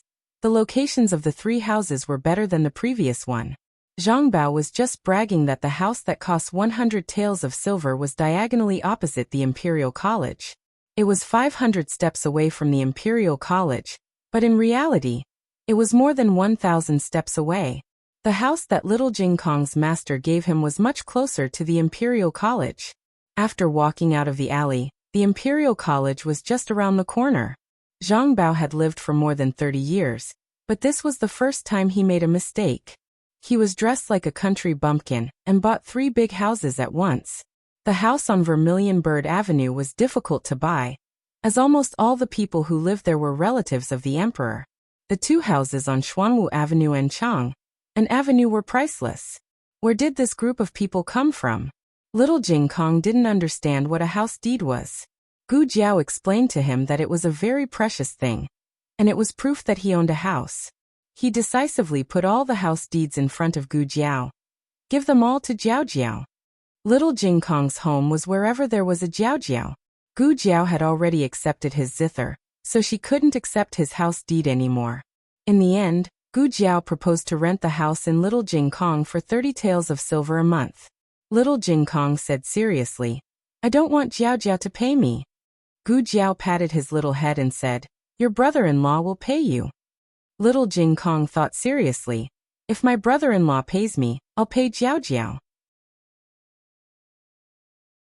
There's nothing wrong with that. Both parties asked Zhang Bao to be the guarantor and signed a house rental contract. This was little Jing Kong's first time doing business, so he took this matter seriously. Not only did he sign the contract, but he also put a stamp on it. The premium was 30% of the first month's rent, which was 9 taels of silver. This was a lifetime guarantee, and he had to come to the site to terminate the contract after the lease ended. "We'll pay half of the premium," Zhang Bao said with a smile. "Do you have any money?" Xiao Lulang looked at little Jing Kong calmly. Little Jing Kong was in a dilemma. He didn't have any money. This was a story that was even sadder than sad. But soon he thought of a solution. "I'll deduct it from your first month's rent." Xiao Lulang was annoyed and amused at the same time. The little monk was quite smart in business. It was a 2-sectioned house with a front yard. There were some bamboos planted in the yard. There were 2 rooms in the first row, a study room, and a kitchen. After passing through the hall, there was a backyard. There was an osmanthus tree in the backyard, and behind the osmanthus tree were 3 rooms. Just like when they were in the village, little Jing Kong and Xiao Lulang shared a room, and the rest of them each had their own room. The house wasn't very big, but it had good lighting. Most importantly, it was not only close to the Imperial College, but also to several private schools. This undoubtedly solved the problem of Gu Yan and the rest of them going to school. Hearing that they still had to go to school, Gu Yan and Gu Xiaoshan were a little dumbfounded. Didn't we drop out of school? The two asked in unison. Gu Jiao opened a suitcase and said, "We did drop out in the county town, but we have to continue after coming to the capital. You are still young. What are you going to do if you don't go to school?" The two's faces were ashen. They were happy all the way, but were they happy for nothing? Also, what do you mean by we are still young? You don't seem to be old either. The furniture in the house was complete, but it had accumulated a lot of dust due to the lack of people living in it for a long time. The few of them simply cleaned up the few rooms and moved in first. The courtyard and the kitchen would be slowly cleaned up later. The pots and pans would also be bought tomorrow morning. Dinner was steamed buns bought from outside, and they ate them with the pickled vegetables brought by Gu Jiao. The capital was colder than the county town. Gu Jiao could already feel the coldness of the winter moon on an October night. This was not like the countryside, where they could go to the mountains to chop firewood. They had to go to the market to buy firewood and charcoal. Everyone was exhausted from the bumpy journey. When they returned to their rooms, they fell asleep. Little Jing Kong was lying on his back next to Xiao Lulang, snoring evenly. Xiao Lulang was not sleepy at all. He finally returned here. "Aheng, Teacher Zhuang's class is too difficult. Let's go out and play, okay?" "Aheng, this little rabbit is injured. Let's bring it home, okay?" "Aheng, I want to eat dates. Can you go to the tree and pick them for me?" "Aheng, can you go and buy osmanthus cake for me?" "Aheng, can you die for me?" The latest chapter of this book is not finished yet. For more exciting content, please scan the QR code below to download the app. Novels are updated at a faster rate. Millions of novels are free to read. Novels with content that can't be found online are all available here. https://www.zhbqg.com/89642_8964286/1150690331. HTML Genius remembered this website's address in 1 second. www.zhbqg.com Bikugo mobile reading website.